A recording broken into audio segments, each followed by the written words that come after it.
wash away the pain of your college football team taking a big fat L. College football, it's a pepper thing.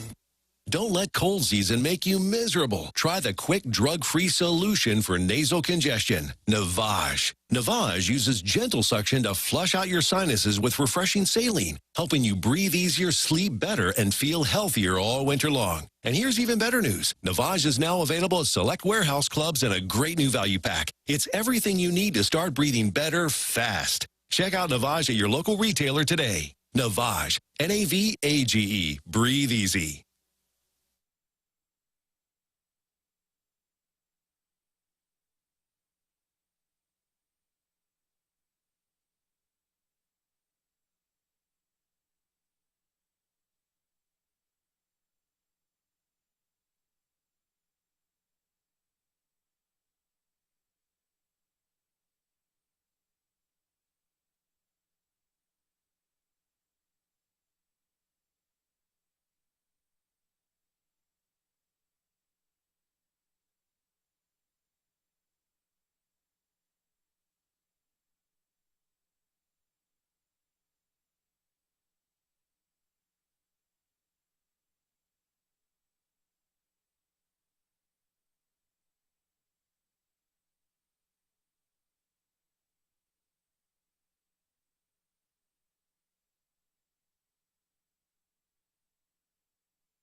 It's 7 o'clock in St. Louis. You're listening to TMA. It's presented to you by Brown and Crouppen. This is 101 ESPN. And good news for you, Doug. What? You can watch us on youtube.com/TMA STL and talk it over with other listeners throughout the course of the program. Tim McKernan, Doug Vaughn, Martin Kilcoyne, Jackson Burkett, Chairman Kurt with you on the program. Get involved by texting into the Air Comfort Service text line 314-399-9646.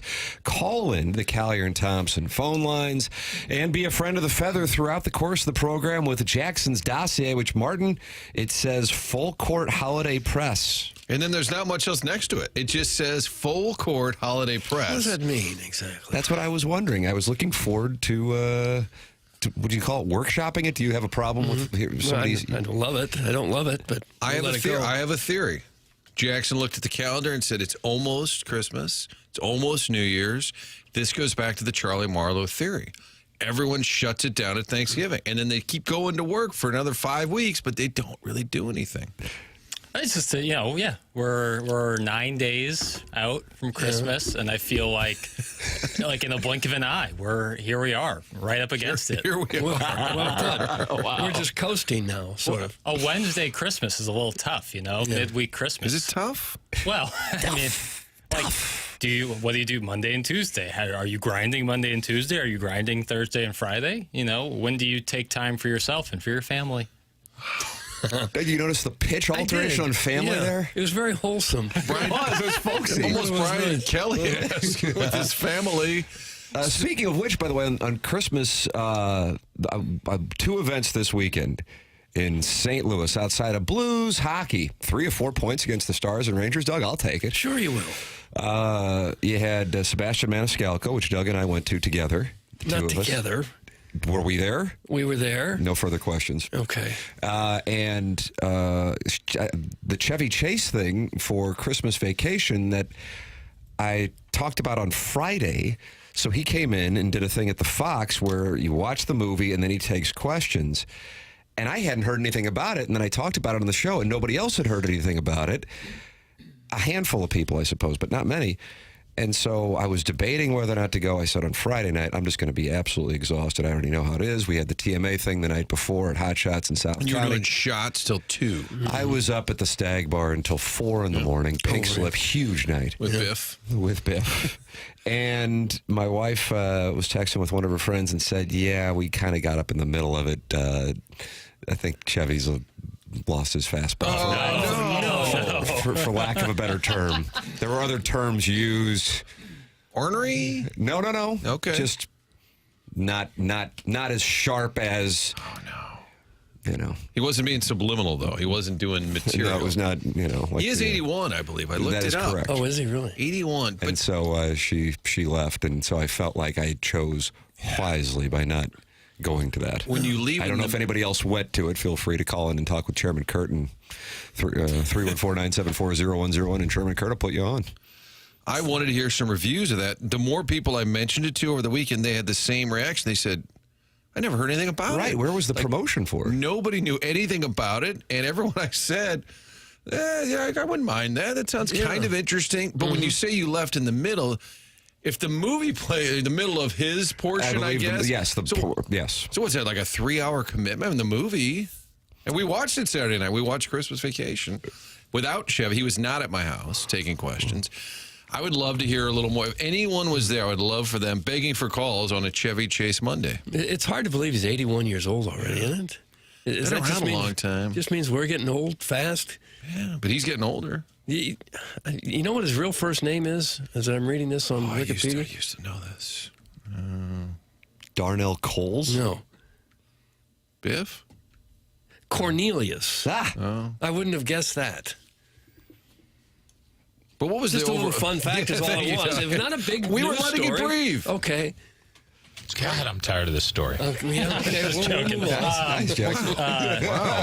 It's just like you have to think. There is, Doug, some of the most intense anger regarding Martin's camera. It's not only low, hard. it appears to be in a great fog. It's all right. I'll take care of it. The percentage of people actually watching on YouTube at this particular point, I don't know, whatever it is, it's a sliver of the audience, but those who are watching, they're angry, and they're angry at Jackson about it, too. They're not angry at Martin. They're not angry at me or Doug or Chairman. They're angry at Jackson from Martin's camera. Jackson, how do you workshop that? I fixed it. I just fixed it. It's odd, man. And the thing is, it's kind of frustrating. Is as soon as we go to break, that camera's going to drop right back down to where What's it was. the deal with it? It's preset, and so when it gets preset, so I'm assuming that camera or the computer raised over the weekend. The chair was raised over the weekend. Therefore, The computer it messes does up the that thing angle. that Tim's mic does. It likes to bounce. It's a little bouncy. So, we're just finding our lanes and getting comfortable. Much like the Blues, we're happy with where we are, but we can still build and be better. Are we doing a 200-foot game? Is that the maximum amount of feet? Yes, it is. Then yes, that's what we're doing. Guys, we had Friends of the Feather who went to the Chevy Chase event and left the event thinking he has dementia. That's from Alan Dadeville. When you started That's relatively consistent with the review that I had. When you started the story on this, I was prepared for you to say he was just fantastic. I can't believe we missed it. It was great. Nope. And then it went the other way. It went the other way. You would think. Doug and I were at Sebastian Maniscalco together. And that was fun. Thank you for picking me up. And we had a little brandy late at night. We didn't have any of that. Wreck me, Doug. We didn't do any of that. I would imagine. Well, what's your review of that show? That was Saturday night at Enterprise. And then they turned it around and they got the Blues and the blue shirts there at 5 p.m. the next day. Yeah, that's what I was concerned about. How are they going to get all these chairs out and get the ice ready again? I worry about things like that, but they always do it. I thought Sebastian Maniscalco was terrific. I always do. 5 stars. Yeah. That was outstanding. Mm-hmm. And the two guys before him were good too. Oh, I timed it out perfectly that I walked in right as he was going. No, I intentionally missed him. Oh, well, no, they were walked good in too. at like 7:50. Sebastian Maniscalco's going on the stage. Perfect. We went to dinner, had some booze beforehand, and then I'm walking in. Don't have the paparazzi bothering me outside. That's a big part of it. You have to do that. You have to see as few people as possible. The Globe Democrat and Ladue News are always following me. You come in through the service entrance, so no one expects you, through the kitchen and everything. With the Stephen A. walk. Cameras rolling. Was it sold out? How many people? Man, that's such a big... It was definitely not sold out. That's a huge venue. I was actually surprised by how many empty seats there were. There was nobody in the whole top circle. That was all blocked off. But when he plays Madison Square Garden, he fills it up. Does he? Well, Yeah. Is he a New York guy? Chicago. No, That's the whole deal. He's a Chicago guy. I think that was subtly anti-Italian American. Yeah. I think that was subtly anti-Italian That American. hurts so early in the morning, too, to get around to that. My wife will text me on that one. There were, if I had to guess, I'd say there was, you think there was 10,000? I think 8 or 9? I think Yeah. I'm going to go 93.51.5 is the over-under if you want to bet it. Yeah. And if you're a popular comedian and you can get 10 to 12,000, you're not going to the Fox because it's not big enough. Yeah. Chaffetz would have probably been the only other in between venue. 10-ish, if you're talking about using the floor. But if you think you could sell 12 or 15,000, then you go to the big arenas. I guess if the upstairs, you don't notice that if you're down low, right? No. He had Peoria on Friday night and Des Moines on Sunday night, and he saved St. Louis for a Saturday night. Doug, how do you feel? Well, Special? yeah, great. We're a fabulous city. We're the crown jewel of the Great Plains. Remember John Shaw met before the Rams came here? Was it Gene McNary is one of those guys trying to lure the team from L.A., and he described St. Louis as a raucous Des Moines. John Shaw did? Yeah, no, he was told that by Gene McNary, I believe. One of the local politicians was trying to explain St. Louis, and they said, we're a raucous Des Moines. And I always thought, that's the best you could come up with, trying to get somebody from Hey, we're LA. better than Chicago. Yes, we are. Tim, dementia was the word used a lot Friday night. He needed his wife to help him along. It was reminiscent of watching B.B. King sing a 10-minute version of My Ding-a-Ling. Thanks. That's from the 314. Well, that's kind of sad. Is he hurting for money, or why would he put himself in for that? Why I would did notice that his allow wife him goes on stage with him, and I was wondering about that. And I go, look at Chevy. But I guess maybe that helps explain the situation. Oh, gosh. Tim, did Sebastian ask for an autograph after the show? He had to be in awe. Thanks. That's from Fuelsy. He did walk through the crowd when he was done. I suppose he was looking for you. I think he was. I was on the other end of the building. Oh, gosh. Sitting next to you. That hurts. Shut up and discuss the Yellowstone series finale. Thanks. That's from Martin's Pincushion. Did anybody on the dais watch that? I did. Martin, no. You're probably doing sports final. Sports Final. Strick was there last night. Strick Nasty. We opened the surprise boxes. Santa Strick was there. Oh, I brought you guys a little present here, too. We'll get to that. I did not see. I'm behind on Yellowstone. Kind of like this show. I'm on season 2 or 3. But you are watching it? We've watched it up until this season. Okay. God bless. My review would be the season Little Rough episode 5 is the one. It's like is it the fly episode from Breaking Bad? The bottle episode. Oh, yeah, that was terrible.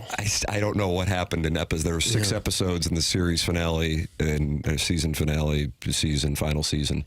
And it was the writer playing strip poker, and Bella Hadid was his girlfriend. And it was just, It was really odd. I don't know what happened. Doug, you like to talk about penultimate episodes of great American television series? I don't ever use the word penultimate, ever. And for example, the penultimate episode of Sopranos, is that when Christopher went away? Or I think, yeah. Bobby Bacalati? Yeah, Bobby Bacala, Train Story. Blue Comet? Yeah. These are wonderful episodes that will not. I think Yellowstone, unfortunately, will follow the Game of Thrones when reviewed later in time. It went up and then it went down. Ah, yes, down. Yeah, I saw a promo playing when I was watching something else for the series finale, and I won't say anything that was in the promo. But spoiler alert! It's not because I haven't watched the show, but it was Kelly Riley leaning down to a casket, whispering, "I will avenge you," and I was like, that's a bad promo. I kind of felt like I was that's bad, stoned out of my mind in the mid '90s at the Sigma Chi house watching Days of Our Lives on a 1:30. Like, what else am I going to do? On probation or off probation? I think we were live at that point, soon to be kicked off campus yet again. Your reviews of a potpourri of shows are welcome. Chairman Kurt mines the Callier and Thompson phone lines at all times. 314-974-0101. Air Comfort Service text line 314-399-9646. DJ Patty Cake says Yellowstone stopped being good after season 2. That's DJ Patty Cakes, and he is operating a rival site to Jackson's goodorbad.com. So keep an eye on DJ Patty Cakes. Kind of a tumultuous show, right? Because of you have what happened with Taylor Sheridan, and Kevin Costner wants to go make Lawrence of Arabia, and so you kind of have. Marty, you follow that? Kevin Costner? No, didn't follow that at all. You missed Horizon Part 1 of 4 this summer. That's what Kevin Costner left Yellowstone to do. Finance it himself. Very Medellin of him, but there's so many references going on that I am following, but I wonder how many people in the dais are following and how many people in the audience are following. Listen, if you don't know, catch up, baby. Oh, no, don't school There's a shirt like that. There's a shirt. Catch up, baby. Yeah, Wasn't Yellowstone always cheesy? Even when you enjoyed it, it was pretty cheesy, but it looked cool. It was kind of fun. I think that's a good way to subscribe. That's a nice, concise way to describe it. It was like junk food television. Yeah. And that's fine. You didn't have to pack a lunch for it. I've never seen it, but everybody speaks so highly of it. I guess I should start watching, right? Yeah, I think you'd be entertained by it. Okay. Chairman Steve in Wildwood, the Milagro Tequila 2023 Listener of the Year says, I didn't see the finale, but I'm guessing Beth beat up 5 men 8 times her size and got blown up but survived, and then got shot and survived, and then had sex with Rip after drinking a bottle of bourbon. That's it. Sounds right. This Chairman Steve in Wildwood needs to start up a rival to goodorbad.com. Jackson, what else is on the dossier outside of full court holiday press? Oh, man. Well, a lot happened over the weekend. Yeah, the Blues not only playing 1, but 2 games over the weekend. How much of it did you see? Not one solitary second. Sweet mother of mercy. He puts our faces in it, Doug. Not my fault. I went to a restaurant and they had a different hockey game on. What restaurant did you go to? Won't say Why? Because they didn't have the Blues game on. Well, I don't think that's plenty of restaurants don't have hockey games on. Well, they fine dining in St. Louis and want the Blues game on. My favorite burger place, I'll give them love, Max Local Eats. Like my favorite. They didn't have the Blues game on? They didn't, but I did ask them to turn on the NBA Cup game. You did not. Yeah. And what'd they do? They turned on the NBA Darn Cup. it. It's Thunder Rockets. I wanted to see it. But Blues played 2, some college hoops, had some college football news, some transfer portal discussion, building upon topics we discussed last week, like Bill Belichick. Oh boy! I mean, all right, I'll wear the C on my sweater today. I'm fine with it. When I hear we're going to revisit Bill Belichick. What noise was that? I bet never before in the history of St. Louis has someone gone into a restaurant and demanded that the Rockets-Hornets game be put on TV. It was Rockets Thunder. Get it right, brother. Rockets Thunder. And SGA? There was 3 TVs. One of them was playing like Elf without the sound on. And as much as I love Will Ferrell and Elf and the great Jimmy Caan, it's better with sound. Basketball is good with or without sound, so I just asked them to throw on. How about that? TNT or Be darned. ABC. Doug, I'd like to hand this to you. Oh, what do we got? This is a Cardinals 2025 calendar. Oh. Came in the mail Wow. at the old 2 Fox office. What a treat. So you just flip through that for me, Doug, and I'd just like a quick thought. Does anything... Okay. Oh, God. Does anything... A lot of ads. Well, yeah, is it? A lot of coupons. Okay, coupons are good. Not Does many it- pictures of players. Just Okay. gloves and equipment. There is not a single picture of a Baseball. player. Like every month used to be a player. Correct. Yeah. Hey, Albert Seats. Pujols. Hey, Yadier Molina. Goldschmidt, Arenado. The calendar doesn't have any players. A statue of somebody mostly covered in snow. And it says at the beginning, it's the art of Cardinal photography or something along those lines. And now I'm being serious. The marketing team probably said in like October, November, who should we put in the calendar? And Mo's like, I'd hold off. Because they Nobody. don't know who's on the team. Yeah. And you could have gone Walker, Wynn. You probably could have come up with enough. It doesn't look like there's a picture of one No, player. isn't that notable? There's Helsley coming in, I guess, for April. Okay. It's still the art of Yeah. photography, though. It's a lot of It's got a blur. backlit, red lighting, because he may, in case he's not on the team. Hellsbells, yes, exactly. Yeah, you can't quite say that's a picture of him. It's more the aesthetic. I just thought that was interesting. But that's a nice observation. Hey, 100 West Dental. Dr. Brandon Pryor was at the TMA Toy Drive for Annie's Hope on Thursday night at Hot Shots in South County with his whole staff. Dr. Brandon Pryor, Doug says he is the hottest dentist he has I've ever never seen. said that. I don't rate dentists in that fashion.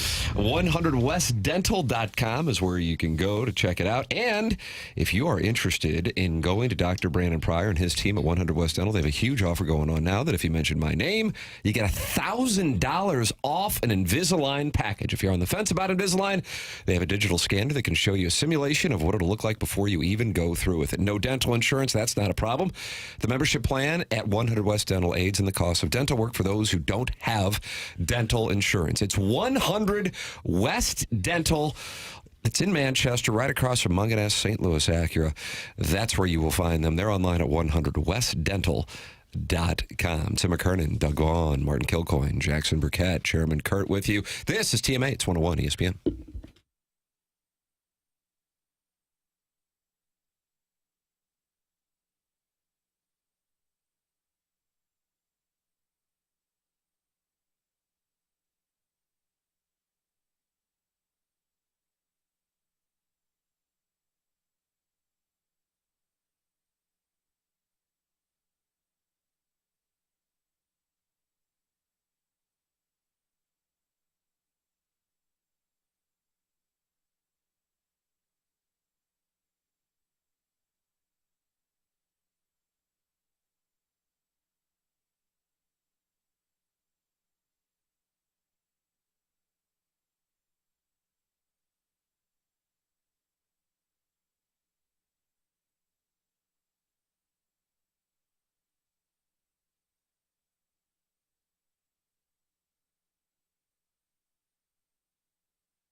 Miller Moss. The Detroit Lions. Onside kicks with 12 minutes left. Nolan Arenado and the Houston Astros. The Blues in overtime in Dallas. Do we get to pick one? Do we say that one? Yeah, Sammy Hawkins. Pick a Sammy topic. Hawkins. I think Doug would tell me that the lead Blues hockey, 3 of 4 points against Dallas and the Rangers. And fair to say they were lucky to get the point in Dallas. And then it would have been all hell breaking loose if they wouldn't have gotten 2 points, leading by 3. Is the 3-goal lead the most dangerous lead in hockey? I think 2-goal. Against the Rangers, but they held on. And you know what? Martin and I, now you joined me in the Curbside Podcast Lemming Department. And we were listening to it. I assume you were listening. You heard me walking in, listening to it this morning. I had to go back and listen to the Saturday one because I wanted to review the Dallas game fully. Nice. I seriously was an episode behind on Curbside, so this morning I digested 2 of them. And Joey Vitale and Kerber were calling last night's game a slogan game. Doug, you ever heard that term? No. What does that mean? Slogan game means this one is one that can go one way or the other, and if you are going to send a message, you're going to come out and play hard because you, just like your opposition, have played the day before 3 of 4 games in 3 or 4 days. And it's going to tell you a lot about what you are. And in a slogan game, Vitale said you need your best players to play better than anybody else on the ice. And it kind of stands to reason. But when you talk about the 2019 team, oftentimes you hear about the Sundqvist line with Steen and Barbashev and that kind of rotation that was so punishing throughout the course of the Stanley Cup playoffs because the Blues could roll 4 lines. Last night, who got the goals? Buchnevich, Kyrou, Thomas. Your best players played the best. And if that's the case, you're able to win a game against a team that is in absolute disarray in the New York Rangers. And they were booed off the ice on Saturday at home. They come to St. Louis and they fall behind 3-0. I guess to their credit, they rallied and nearly forced overtime. But the Blues are able to hold on. And like I said, I don't know if anybody would really say that the Blues played great this weekend. But if you would have said on Friday afternoon, all right, they're going to get 3 or 4 points against the Stars and Rangers, I think you would have been like, all right, take it. Yeah, you take that anytime, really, in any situation. Is this a slogan show today, Doug? I don't think this is a slogan show. I think it's kind of a kickoff to a holiday week. The full court press. Yes. Full court Of course, he did weave in basketball lingo. That's the grooming process. I can't help if it just makes sense. Just makes sense. Okay. I think Montgomery getting his first home win is sort of surprising as he's been here, I know, mostly on the road, but I felt like that didn't even get mentioned. They've been so bad at home. 1-5-1 in their last 7. That's just brutal. Now, much of that predates Montgomery's arrival, but so 10 games in, I don't know when the dead cat bounce topic goes away, but I think 10 games is a decent sample size. Has this team not been more fun to watch, more competitive? And 4 of the 10 have been in overtime. So you're talking close games. There's a handful that weren't close where they won big, including when they beat the Rangers his first game, 5-2. It's just insane to me that one guy walks in the door. Granted, injuries, yes, the health of Thomas and Broberg are part of that. And Thomas is a difference maker, friend of the show. But it's unbelievable how the Montgomery Blues, wow, this team, they ought to be in the playoffs. Bannister's Blues, you got tickets, yeah, keep them. I mean, like within a month. I mean, it's unbelievable how 2 points back of a playoff spot. 2 points back of the Canucks. I was 3 points looking at back of the that, Avalanche. Buchnevich has definitely kicked it up a notch. I see he's got points in 9 straight games, and Kyrou looks like a different player. Yes, that's the one. He's been scoring goals at a much higher clip now. And so, yeah, you get those 2 guys going, and now you got some offensive firepower and a chance to win some games where you need 4 goals to do it. They're still like 5th or 6th place and 5th in the division. So there's a lot of work to do, and yet they're only 3 or 4 points out of a wild card spot. But in that division, they're only 3 points back of the Stars. So, and a handful of points back, 3 points back of the Avalanche as well. Also, on Saturday morning, the Blues making a trade, a second rounder, and the nephew of former Michigan running back Tim Biakabatuka, a Blues prospect, go to Anaheim in exchange for Cam Fowler, a veteran defenseman, and that move made because the Blues are not sure when they're going to get Nick Leddy back, and at some point Brian Suter needs to not play 30 minutes a game. And actually Fowler had the most minutes for the Blues last night, more than Parayko by, I think, a second, and Suter down to 15 minutes. And so that was a move not to say, okay, we're going for it so much as we can't afford to trot these same guys out here. But you lose Biaka Batuka, whose uncle was a pretty good running back, and if the Blues should get in a short yardage situation, 3rd and 1, they're going to need that. So you do not like the move. Let's see how it all plays out, Timmy. You like to bemoan the prospects that are shipped the other way. Is he the next Rosarena? We'll take your calls. Harrison's brother Master, the biggest Jordan Kyrou critic going, says Kyrou looks better. I'll admit. I'm still skeptical, though. That's from Harrison's brother Master in the Air Comfort Service text line. See, once you get dug in on a take, it's hard to let go. So if Kyrou scores 50 goals, he gets the Conn Smythe. You go, yeah, but that's only because Thomas was on his line. That is, I think that is, I don't know if that's, because the only media I take in is sports media. I assume this goes on in politics. I assume it goes on in entertainment. But in sports media, how often does somebody go, yeah, I was wrong about it? I don't know. You got to dig in and double down on the take. Yeah, I mean, we heard it last week when Molly Querim called Stephen A. out for being like a box office guy. He goes, no, I am, but I do love Alabama, and I do love the Lakers. I love Duke. He was just doubling down on his opinion. A truer statement has not been said yet today. Great double down, because Stephen A. was accused of liking the big brands like the Yankees and Cowboys. He said, not true. I like Kentucky basketball and Alabama football. We're like, yeah, those are like the biggest brands going. Yeah. Oh, no, I see a boo-boo on Timmy's hand. I'll be in soon to give it a kiss. Love me, Doug. That's from Jimmy Recaps. Doug, I mean, how do you see? Oh, I didn't see the Band-Aid. How do you see there? Just some flesh came off. That's all. You didn't try to do physical labor or anything, did you? No. Once I wore the white tuxedo at St. Louis UI in May of '94, I didn't have to do that anymore. Okay. Is that from compressing? It's from compressing the golf. I did go out with my 2 sons yesterday and play golf. Nice. How about that? Yeah, very nice. It was nice enough to do it. Yeah, it was pretty warm. Yeah. A little wet, but, that's not bad for compression. So how did you get hurt? Beaver tails. I just was reaching for something under the sink and pulled my hand up, and I caught the bit of the plumbing there. Yeah, and then just some flesh came ripping off. Oh no! But hey, you know what? And I think this is a tribute to my tenacity and my hockey player-like work ethic. I'm here today. Local broadcast hero, Tim McKernan. How about that? Chris Gardner, Martin. Future U.S. Senator. Broadcast hero. Question for Doug. Would you take another Blue Stanley Cup if it meant you had to live with a carport? Thanks. That's from Springfield Mud Tosser. I'd say no. We've got one Stanley Cup. You will not live with a carport, and it's going to cost this market another chalice? Well, yeah. If it comes down between can I park indoors or can the Blues win a Stanley Cup, I'd choose to park indoors. Wow. Yikes. I'm sorry. I have a carport.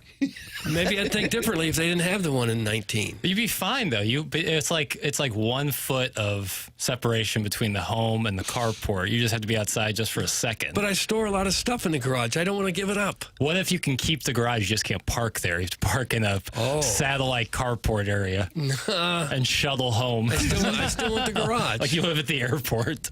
I want the garage. Jackson, are you taking questions? Always. Usually from caller Chris. Perpetually. In 2019, when the Blues had the great run, and everyone was wrapped up in it, how did you partake in the Cup run in 2019? I would just like to make the observation for you, Martin, that we were visiting this very topic in, I think, the first handful of months of the award-winning balloon party presentation. Yeah. And Jackson thought that Patrick Waugh was the Bruins goalie. I knew it was a goalie with a funny name. And no offense to our French-Canadian friends, but, it definitely says Patrick Roy, but pronounced Waugh, and I get it. But I mistook Tuukka Rask, which is also a funnier name. It kind of sounds like, like an elephant tusk, Tuukka. Yeah, something about it. That's probably a funnier name than Patrick Waugh, yeah. Yeah, I would think. But I messed up there. Now, to your question, I was in summering in Columbia, Missouri. Doug, do you have a problem with that? Yeah, it's not that glamorous, really. I disagree. Working 2 jobs, working at the country club club as a bartender and the movie theater slinging popcorn. And Was it Old Hickory? I wasn't. Country Club of Columbia. Hawthorne. Old Old Hawthorne, I'm sorry. Old Hickory is out in St. Peter's. I not only love it, I live there. I heard that the other Old day. Hawthorne. And I was working and watching every single night with my friends and really into it. Really loved it. So you did get into it. Playoff hockey's a different animal. I still don't understand strategy at all. Dump and chase is something I've never really grasped. But Well, Kerber's going to be with us, 8:15. Yeah. Traditional blues hit. Why don't you say, I'm hey, willing to can you learn. explain dump and chase to me? well, I kind of it's good for a line shift, right? If Just to got- get it into their zone. And then forecheck. right. Well, it just seems like you should shoot at all possible times, but I'll get into that later. Yeah. We'll get into that later. If it comes up. But either way, I was into it. I just wanted to make sure you weren't so dug in on it that you hated it and didn't. No. Because in moments like that, and I'm being serious, that's what's fun around town. How many people got on board with the Rams or the Cardinals in a World Series run that didn't really care much of the season? I was into it. But granted, big bandwagon, you can only really get sure. me into it if you're, going for the cup. And then the only thing more annoying that I'm not into it is the fan who scolds the bandwagon. Oh, where I were you? agree. When they're like, Gatekeepers. oh, come on. Jackson calls them gatekeepers. Gatekeepers. Where were you when this team needed you earlier this season? Well, I wasn't paying attention. Yeah, I hate gatekeeping unless I'm doing the gatekeeping. Then I So if Missouri basketball makes a run, no, I let everyone in. you'll let everyone in. Yeah, I'll let everyone in. Don't you on want that. everyone in and any opportunity? It depends on how they come about it. What does that mean? Some people come about it like they aren't bandwagoning. You gotta acknowledge. If you acknowledge it, then life is good. But if you're fake and pretending, if you weren't there with us, 11 a.m. against Long Island, I don't want you there. It really affects you what the guy in section 235 is doing? Affect, no, but I'll have a take. Bothers you? Doug, I don't know how to respond to this, but this comes from Jackson's friend who rakes bunkers in New England, Sweet Sweet Kai. He says, Berkey was my faithful snuggle buddy that summer. We lived in the same. What's going on exactly? We lived in the same summer? apartment. And you but- would snuggle with this guy? No, we watched most of the Blues games together. Just the most two the of you? run. A couple other buddies would come over. Hot. But once it was lights off, who knows? But I'm not saying anything happened. We were just sounded talking. like We were it. just talking note. Sweet Sweet Kai said it. We were just talking note. We're like, oh man, it's done. Note, were you? Guys, the Brian Sutter coach Blues were dump and chase connoisseurs, and Hully hated it. Thanks. That's from former TMA fan page moderator Neil Allen Craig Paquette. Okay. Sometimes I admit it is kind of hard to follow hockey strategy because so often you hear him say, we just got to get pucks on the net. Whatever it takes, get the puck on the net. And then yesterday I was hearing that Montgomery is preaching, don't just shoot to be shooting. Everything has a purpose. You got to take good shots. Don't just fire it right at the goalie when you got no shot. So I don't know which it is. And I told you. That's what happens when you go to the net. That's what happens when you want to play hard. That's what you do when you have the want to. Okay. there isn't any sport where effort is part of the coach's critique after every game. NFL, I really thought we were going to run it better. Well, our secondary had a tough day. In hockey, it's always, the buy-in was great. Right. Oh, they really put their work boots on. They were really. It's always about Hard hats. effort. Yeah, their Yes. hard hats on. Some guy took a shot from the blue line, ricocheted off 3 people, and went in the net. Then you say, well, we didn't want it tonight. Right. Jackson quit on the Tigers last season during their magical SEC run. So does that not make him a bandwagoner now that they have the potential again? Hypocrite! That's from the 573. When did I quit? I took The a year. 573 call in. We'll put you on immediately. Chairman Kurt I don't really standing want by. to. You don't want to take his call in the Well, Calgary that's not, Times. how did I quit on him? They took just a wanted year to- off my life. They lost all those games by less than 10 points. It hurt every damn time. Did you step outside and scream on Saturday when they beat Long Island? No, I didn't. I did enjoy we'll get into that later. We'll get into So you don't get into that later. Tease. A lot of deep teasing going on. What are you getting into later? Incidental tease. Well, I have a uniform corner that I want to get into. Ooh, is that uniform Twitter account you got going? Kind of. It's in the same vein. It's where I sometimes take to Twitter or take to the airwaves. Doug liked those Packers white helmets last I night didn't on like Sunday him Night at Football. all. Why are you going to mess with that The uniform? Green Bay Packers. I have to tell you, I was a little surprised when I saw that. One of the most iconic uniforms in all of sports. Is that your uniform tech, Messing Jackson? with that. No, but they have more. That's part of it. There's certain teams that really can't do like alternate uniforms. Like whenever Notre Dame does anything outside of what they're normally doing, it's like all Anti-Irish right, Catholic. We've checked both of our anti-Italian and anti-Irish takes in the first 35 minutes. I'm saying stick to the tradition on that, or like Ohio State. Like there's some teams that just can't really do throwbacks or different kind of uniforms because their uniform is so classic and iconic. The Packers certainly fall into that category, and so I think it's a little. Yeah, I agree. You can't mess with uniforms like that. Like that's something the Texans do. You know, a newer franchise with no history. They had a general manager, Ron Wolf, friend of the Skippers, by the way. He was. Down in He would be Jupiter. down in Jupiter regularly. He hired Mike Holmgren. He traded for Brett Favre. He did all these great things. He said, why are we playing games in Milwaukee? We've got Lambeau Field. They used to play 3 out of their 8 in Milwaukee. So you had Lambeau County Field. Stadium. Lambeau Field, they played 5 times a year. So Ron Wolf said, this is stupid. People can drive from Milwaukee. And everybody said, yeah, you're right. And then he said, I think we'll change the uniforms a little bit. I love that Notre Dame look where it's a little more of a blue with the gold. And everybody said, are you crazy? Like mess with the Packers and uniform? he finally said, this was just a bad idea. He just said, forget it. How far is Milwaukee from Green Bay? About 2 hours. Oh, that's maybe like a St. little Louis more. to Columbia. Yeah, or maybe a something. little more. Maybe 2.5. Maybe. Guys, what's worse, the Packers' white helmets or Matt LaFleur's Lee chin strap beard? That's from Eric in the Central West End. Jackson says he is attractive, but he's not attracted to him. Matt LaFleur or Eric? Yeah, maybe Jackson. both. Is that right? Really? You're attracted to Let me take a Eric, look. but you find I mean, it's not and I don't think that's a bad beard. I don't think it's a Lime chin strap. They wear a lot of that in Lime? Well, it's got okay. Well, now, but he has a mustache with it. If you just have beard chin strap, that's a bad look. That's very 2004. But when you attach a mustache to it, so it's like an actual full beard, it's not that bad. Okay. But you don't want to end up looking like Turtle from Entourage. I absolutely hated those Blues 90s unis, but last night I was at the game and I didn't mind them mixed in. That's from Chairman Steve Wildwood. I think most people agree that those are the worst uniforms the Blues ever break out. With the red. I actually don't mind them. Oh, you son of a bitch. That might hurt that uniform Twitter account you're trying to get off the ground. I think they're so ridiculous that it's kind of like I kind of like it in a way. The lighter blue that they wear, that's what they should be wearing. Well, that was the original I have colors. another take. That was the original colors. That's the uniform that looks different than anyone else in the league. That's the look. I think those are real bad. My take. They dusted off some footage of Jamie Rivers scoring goals on the video. Timmy Paps was in the vault last night with some great 90s footage. Gretzky beating the Canucks. Yeah. I think the uniform, because you equate it with some of those players like Dimitra, like Rivers, Gretzky. I mean, I like it a little bit. I don't love that uni, but I like it a little better because I equate it with some players, Holy Chaser, that I enjoyed. Last night's Blues jerseys are acting at my favorite Blues kit. That's American the Central West End. Those uniforms are a disgrace to the game. Harrison's brother Master. And hey, guys, I don't know about the Packers' white helmets, but Doug, you can have my purple helmet. Pot him down. That's from Big Tuft.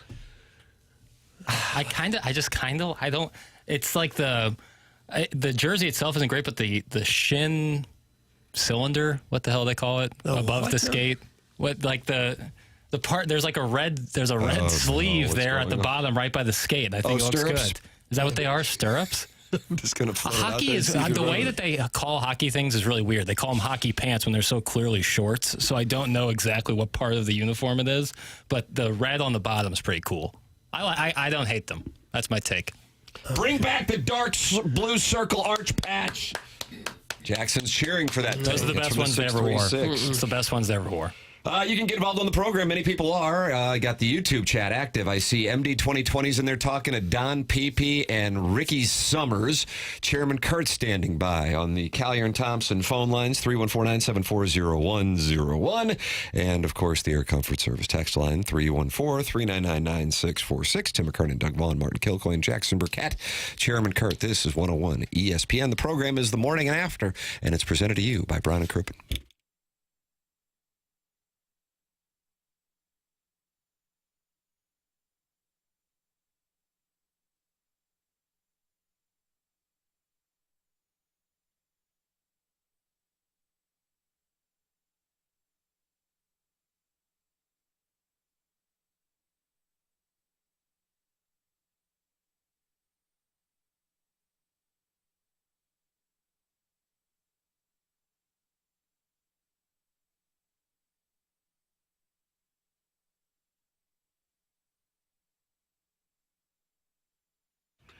Boy, there's a lot going on. At the same time, you have Jackson's full court holiday press, and at the same time, you have the Schnucks 12 days of savings.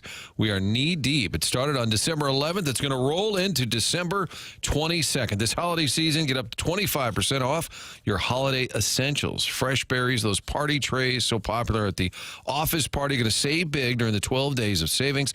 Every day during the event, Schnucks will drop a new digital coupon with a hot offer.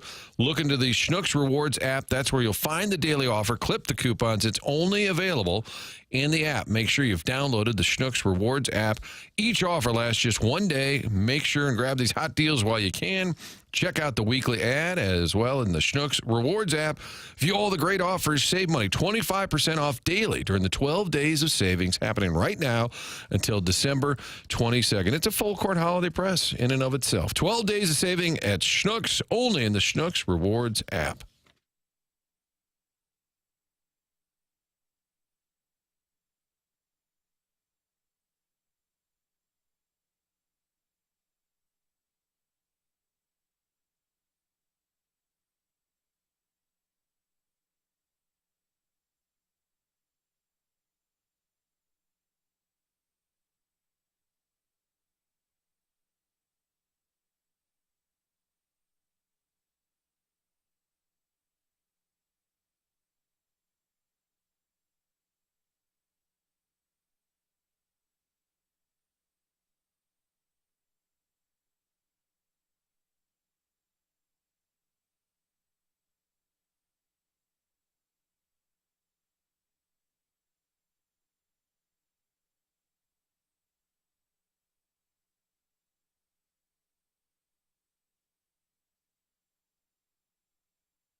This is Action Jackson with a Sports Center update driven by Johnny Londoff Chevrolet and Johnny Londoff Autoplex. The Blues pick up 3 out of the possible 4 points over the weekend, losing in overtime to Dallas, but beating the New York Rangers last evening. Off day today for the Blues, but they're back in action tomorrow, taking on the Devils. Catch that game right here on 101 ESPN. Pregame at 6 p.m., puck drop at 7 p.m. That was another Sports Center update driven by Johnny Londoff Chevrolet and Johnny Londoff Autoplex. CinemaLondoff.com. Chevy, together we drive. Are you kidding me?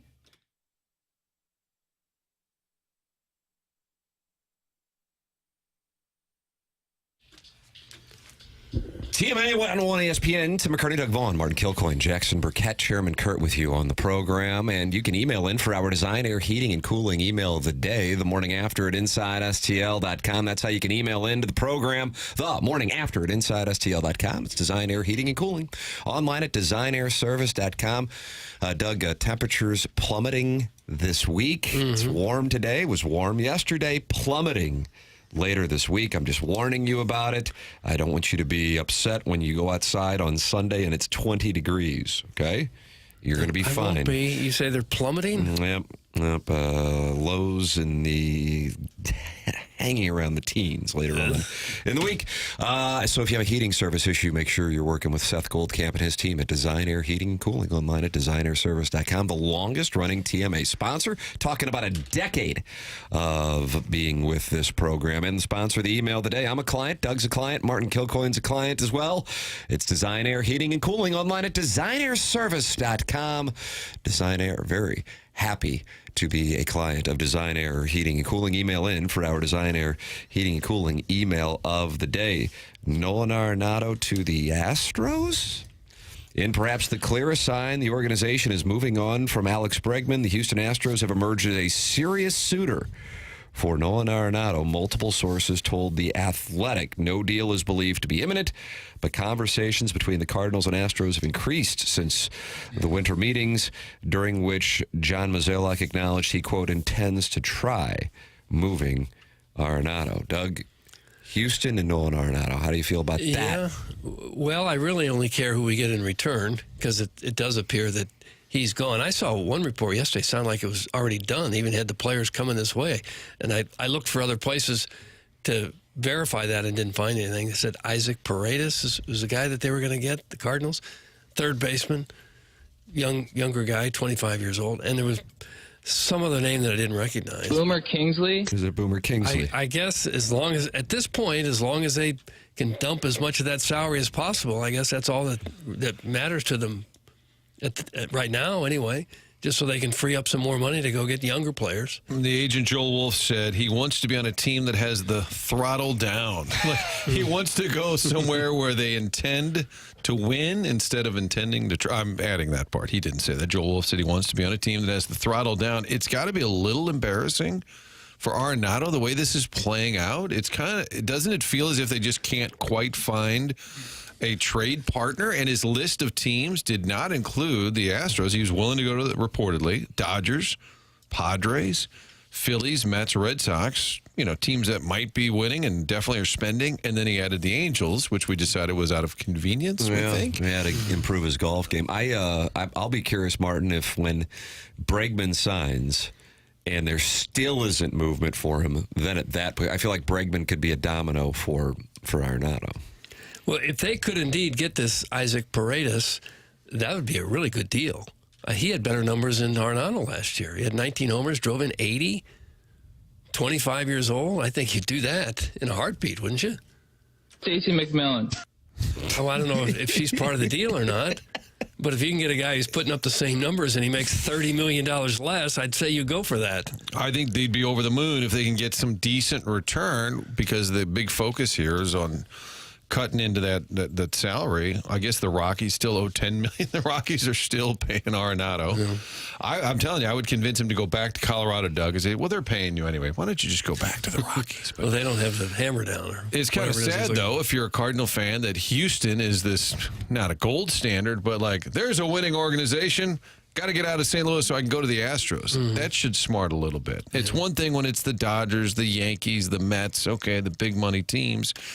And now you're saying, well, the Astros, you want to go somewhere and win, you got to get you out of St. Louis. That hits. The Astros just got Isaac Paredes for Kyle Tucker on Friday night, so it'd be an odd would move. Yeah. And where did you see this from a sourcing standpoint? It was somewhere on X or Was it right after Brian Dable was fired? I don't know. When I first saw it, I go, "Oh my goodness, they did trade him." And so I looked around for other confirming sources and didn't find anything. So they didn't have. Brianna Chicken Fry immediately ruining all of the goodwill that she earned with the internet from the Zach Bryan situation was really not something I saw coming, and has to be a last-minute contender for one of the biggest PR fumbles of 2024. This situation is very much not my expertise, but I feel like as an outsider, I'm able to see it clearly.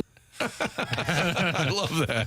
Basically, I don't know anything about this, but I'm going to chime in. Paredes hit 31 homers and had 98 RBIs 2 years ago with Tampa. That'd be a fantastic deal. Listen, since I don't have, like, if somebody was reporting it, I would dig into it and wonder what the hell the Astros are doing, honestly. But usually when they mention names of people, you think, well, maybe there's something to it. And maybe there isn't. It's just at this moment, this is guy on Twitter. Well, Doug, a true newsman looked for a second source, and I appreciate that. Yeah, so I didn't. You're a newsman, Doug. I didn't go with it. I just thought, okay, we'll take that deal. So we'll just wait and see what happens. It's about all we can do at this point, fellas. Chairman Kurt, what'd you just send me? Hello, everybody. Yeah, sorry. There's a lot happening. He's on the phone. But I sent you a screenshot of probably the tweet that Doug saw that's got some names involved. I didn't catch. So it's a fake Fox account, right? It says it was from yesterday. The Astros are acquiring Nolan Arenado from the Cardinals per Fax Sports. Fax Sports? Fax? Like Carfax? Fax? Live Yola. I remember that little Fox. Sometimes you do a Carfax look at a car and you come up with trades. John Singleton and Isaac Paredes are headed to St. Louis in the deal. Bang Bang Stroh's gang. Arenado said upon hearing of the trade. Yeah, that's when I began to get skeptical. Well, at least we've workshopped the possibility of a trade. Maybe they could just send Altuve in the deal. That'd be nice. Their pinned tweet is the Dodgers and Jesus Christ in agreement on a deal. That's our source. We've got the Dable firing. They said that Jesus will probably play every position, including middle relief. So that's Fax Sports. Fax Sports. Yeah. Martin, that's no affiliation with Fox Sports? I don't know. Different outlet altogether. You want to know everything that happened to the car before you buy it. Right. And if a trade comes up in that search, you go with it. Maybe Arenado's car is involved in the trade, and that's how we got a Carfax involved. Oh, man. Well, they're not happy now with Doug in the text. I didn't say it happened. I said I just saw it. Jackson, how great is it for Doug to fall on the grenade for you today? And somehow this will be my fault. I didn't report that it happened. I said I just saw it. Although I might create my own Twitter account just for Doug and just pitch little trades. Carfax baseball trades. Yeah, little trades in there that might make the key with trolling people online with Twitter on these fake sports accounts, because there's a lot going on right now, is making it just believable enough that people run with it. Just believable enough. And Bang Bang Stroh's gang? That's what he said upon learning of the deal. Yeah. You can email in the morning after InsideSTL.com. Designer heating and cooling email of the day. Text in anytime you want and participate in the YouTube chat with Don, PP, John Scores, Jake Reynolds. They're in there talking it over, Doug, about stocks. Wow, it's like like a Wall Street finance conversation going on. And then we welcome you to participate in the conversation as Chris Kerber and Gabe Dearman are on the dossier coming up on today's program. This is the Morning After on 101 ESPN.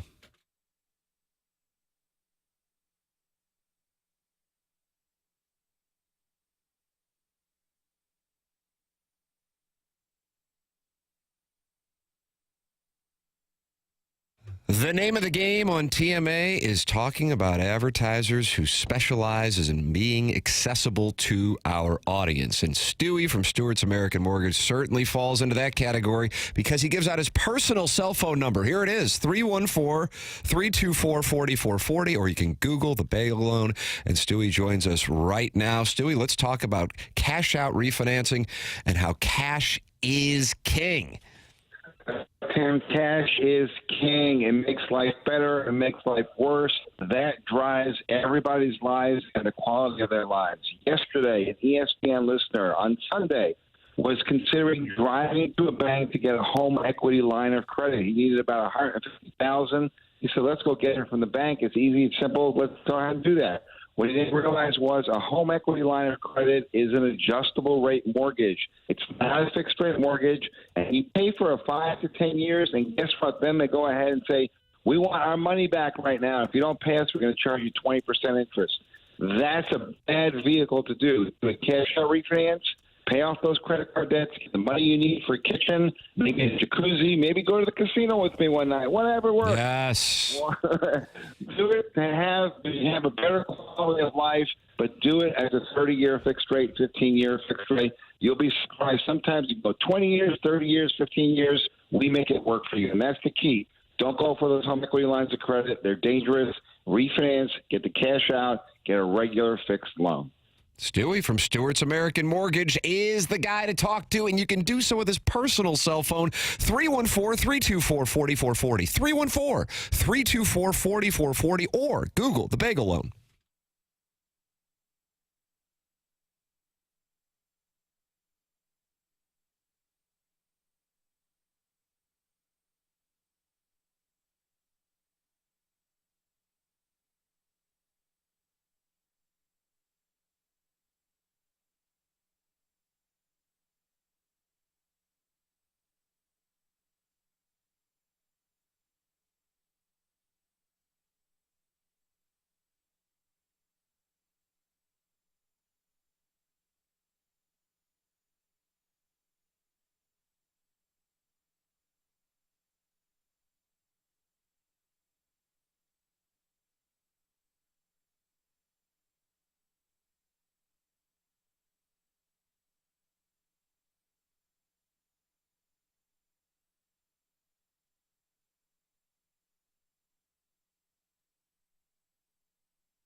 Guys here.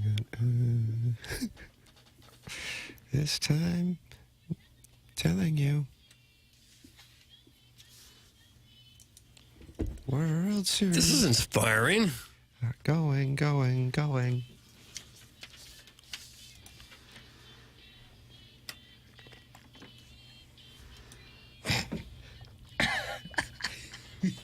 I almost spit out my coffee there.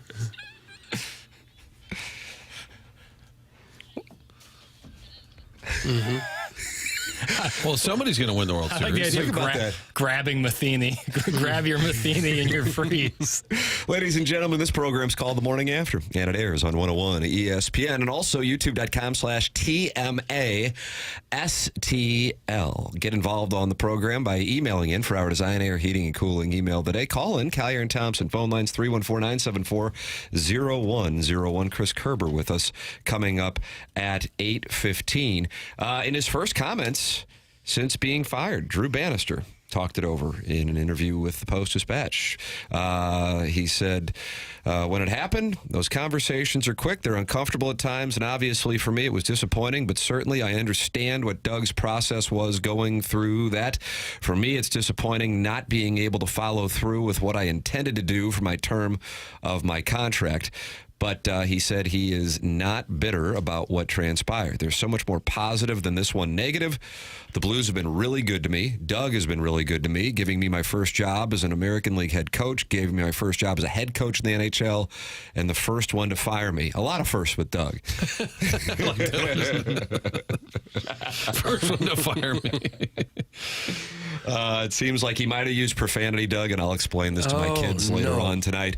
The Post-Dispatch edited, stuff happens, and things happen on the move. It is what it is. I can sit back and be bitter about the situations, but those situations are out of my control. All that I can control is how I react to it, how I'm reacting to it in this time, how I react to it after. It's me learning from those situations, understanding them, and moving past them. If I'm going to sit here and dwell on it and be poor me, then I'm not going to get better, and I'm not going to move forward as quickly as I want to.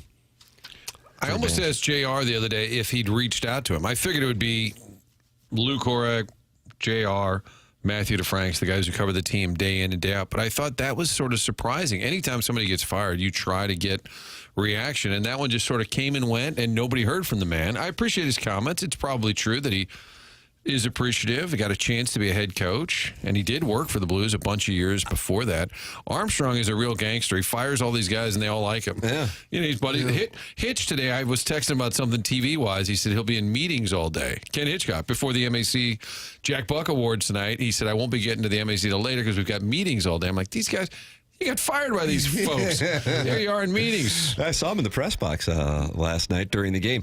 So I think, and maybe I'm off on this, Drew Bannister knows that he was only fired because Jim Montgomery became available. And while that makes it worse, I would think it actually makes it better. And either way, it's not like he's not getting paid. He's still getting paid. And he was fired because Jim Montgomery was available. And that's it. And Doug Armstrong was quite straightforward about that situation. And I think, I don't know. That from my standpoint, it'd be one thing if he got whacked because of the team's performance, taking Montgomery out of it. And then they just, for example, and it's nothing against Steve Ott, but Steve Ott, I think many assume, will be a head coach. Probably won't be in St. Louis at this point with Montgomery on a 5-year deal. But if they just said, okay, we're going to put Steve Ott, and you're going, my God, I didn't have Thomas, I didn't have Broberg, and I didn't even get a full season? What in the hell is this? That's a lot different circumstance. Well, they churn through head coaches in hockey quicker than any other sport. Remember we talked to Hitchcock last week, and I looked up that stat where in Dallas he'd finished in first place 5 years in a row. Then the next year he was 23-17 and got fired. Damn. I think as soon as ownership or top management looks at the team and thinks we're not playing with the intensity or the emotion that we should have, the coach goes. That's who they seem to pin it on. But it's such a tight-knit fraternity, it's just kind of a revolving door. You fire one guy, he's going to wind up somewhere else. I don't think Drew Bannister thought he was here long-term. I think he knew it's a great opportunity to make the most of it, but it also was a team in transition by their own definition. And I agree that it's all about Montgomery, and I think he knew that. Probably the second Montgomery got fired in Boston, Bannister's probably thinking, oh, boy, do I need to win tonight? Do I need to win tomorrow?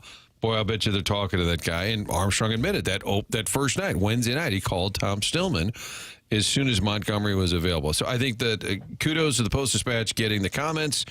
I also think Bannister handled it well. I think everything he said was very fair. And he still gets paid for the 2 years. That's why he still likes Doug. Yes, indeed. He hired me. If I get fired, I still get the same money. So, yes, I'm thrilled I got the chance in the first place, even if it didn't end the way that it should have. Best job in the world is fired coach. STLtoday.com is where you can read that conversation with Matthew DeFranks of the Post-Dispatch. Drew Bannister's first comments since being terminated. Chris Kerber is with us coming up at 8:15. Tim McKernan, Doug Vaughn, Martin Kilcoyne, Jackson Burkett, Chairman Kurt with you. This is TMA on 101 ESPN.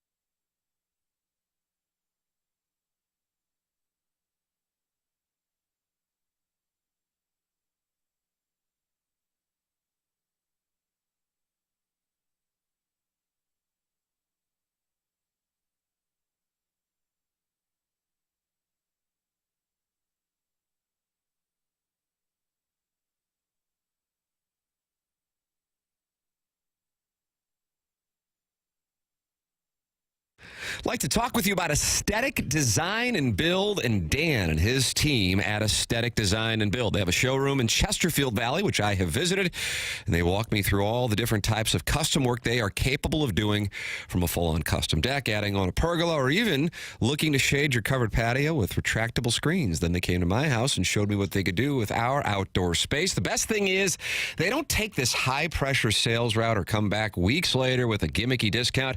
They encourage you to go out and do your research, and they're confident that once you compare the work that they do with what else is out there, you will see that they are the better choice at Aesthetic Design and Build. That's aestheticdesignandbuild.com. Let them know that I sent you their way when you call 636-532-5008 or visit them online at aestheticdesignandbuild.com. Ready to take your outdoor space to the next level? Dan and his team at Aesthetic Design and Build have you covered. Let them know I sent you their way at aestheticdesignandbuild.com.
Doug, do you consider this to be the jam?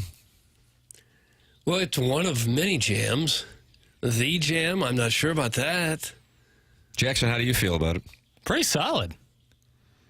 So the jam as opposed to just a jam? I think it's a jam. I don't know if it's my jam, but I'm into it.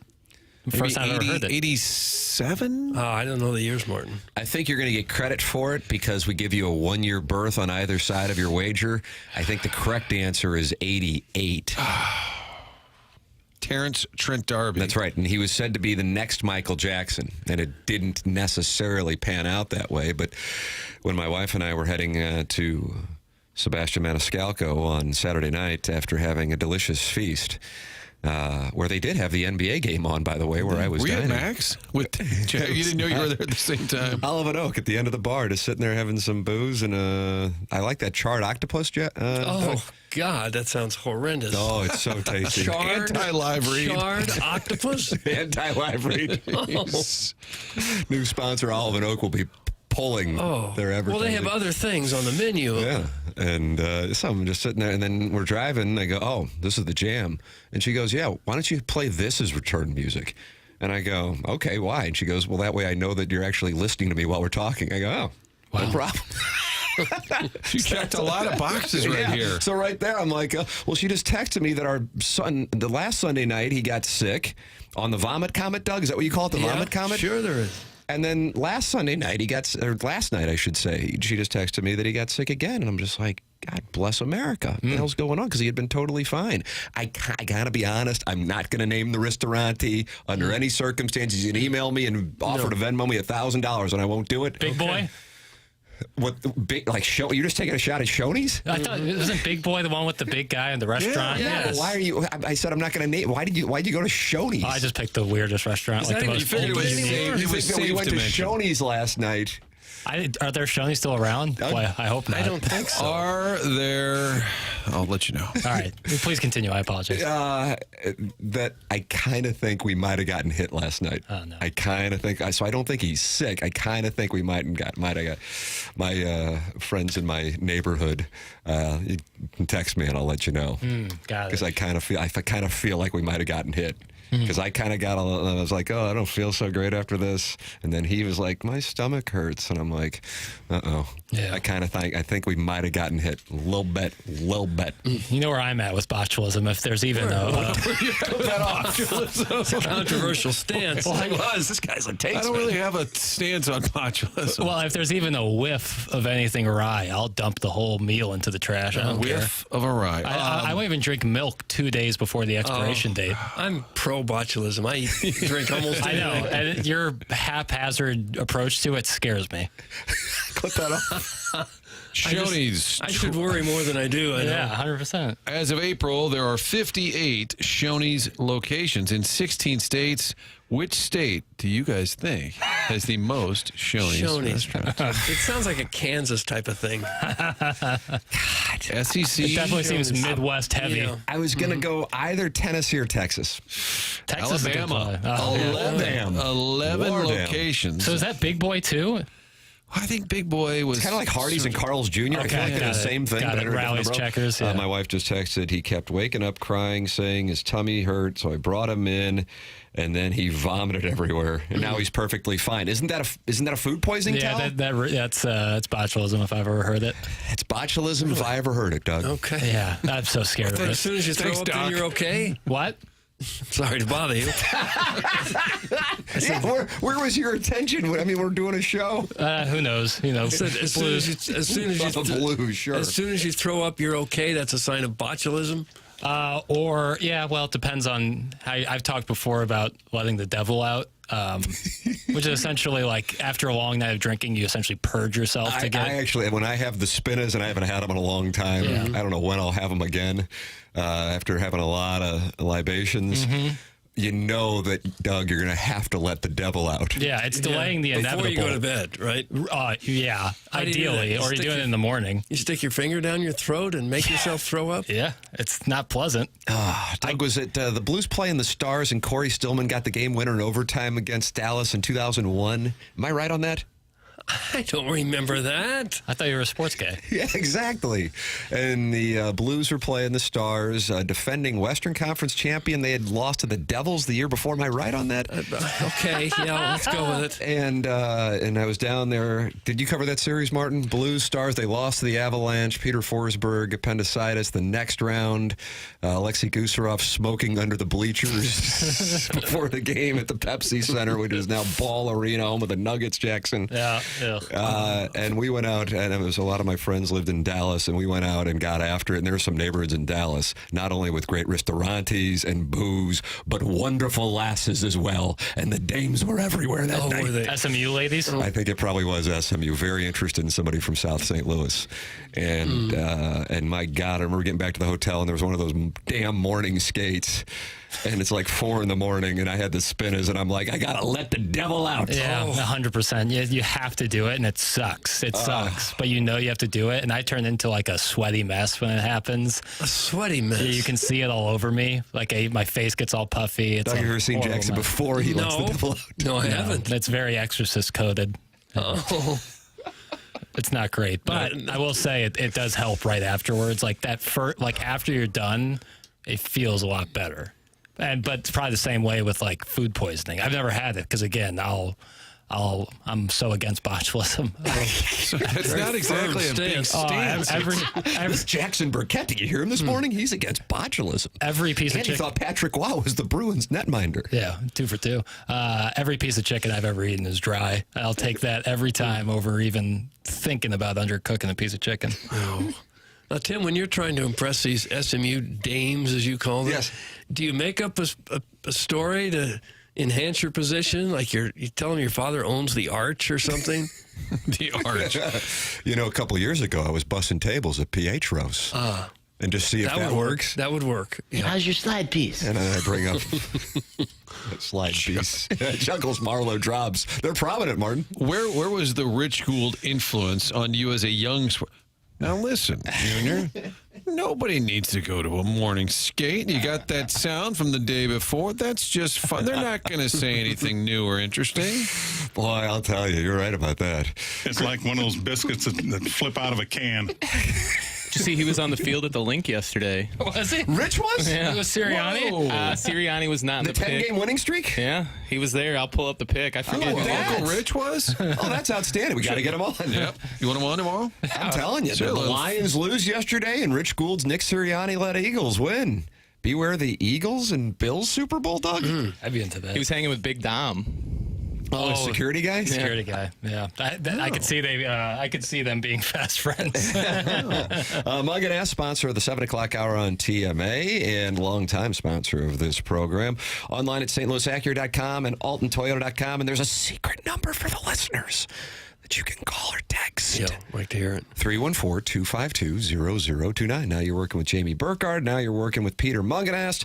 And in the service department, that's Ryan Seiberg. 314-252-0029. If you're looking to buy a car, lease a car, or get your car serviced, work with Munganast, St. Louis Acura.com, AltonToyota.com. Can't say enough good things about them. It's where I get my cars. My family gets their cars. It's Munganast, St. Louis Acura, Munganast, Burkhardt, Alton Toyota. Chris Kerber joining us next here on TMA 101 ESPN.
It's TMA 101 ESPN, youtube.com/TMASTL. Subscribe to the channel. There's magic throughout the week. Jackson, how do you feel about a QFTA today? Oh, I'm into it.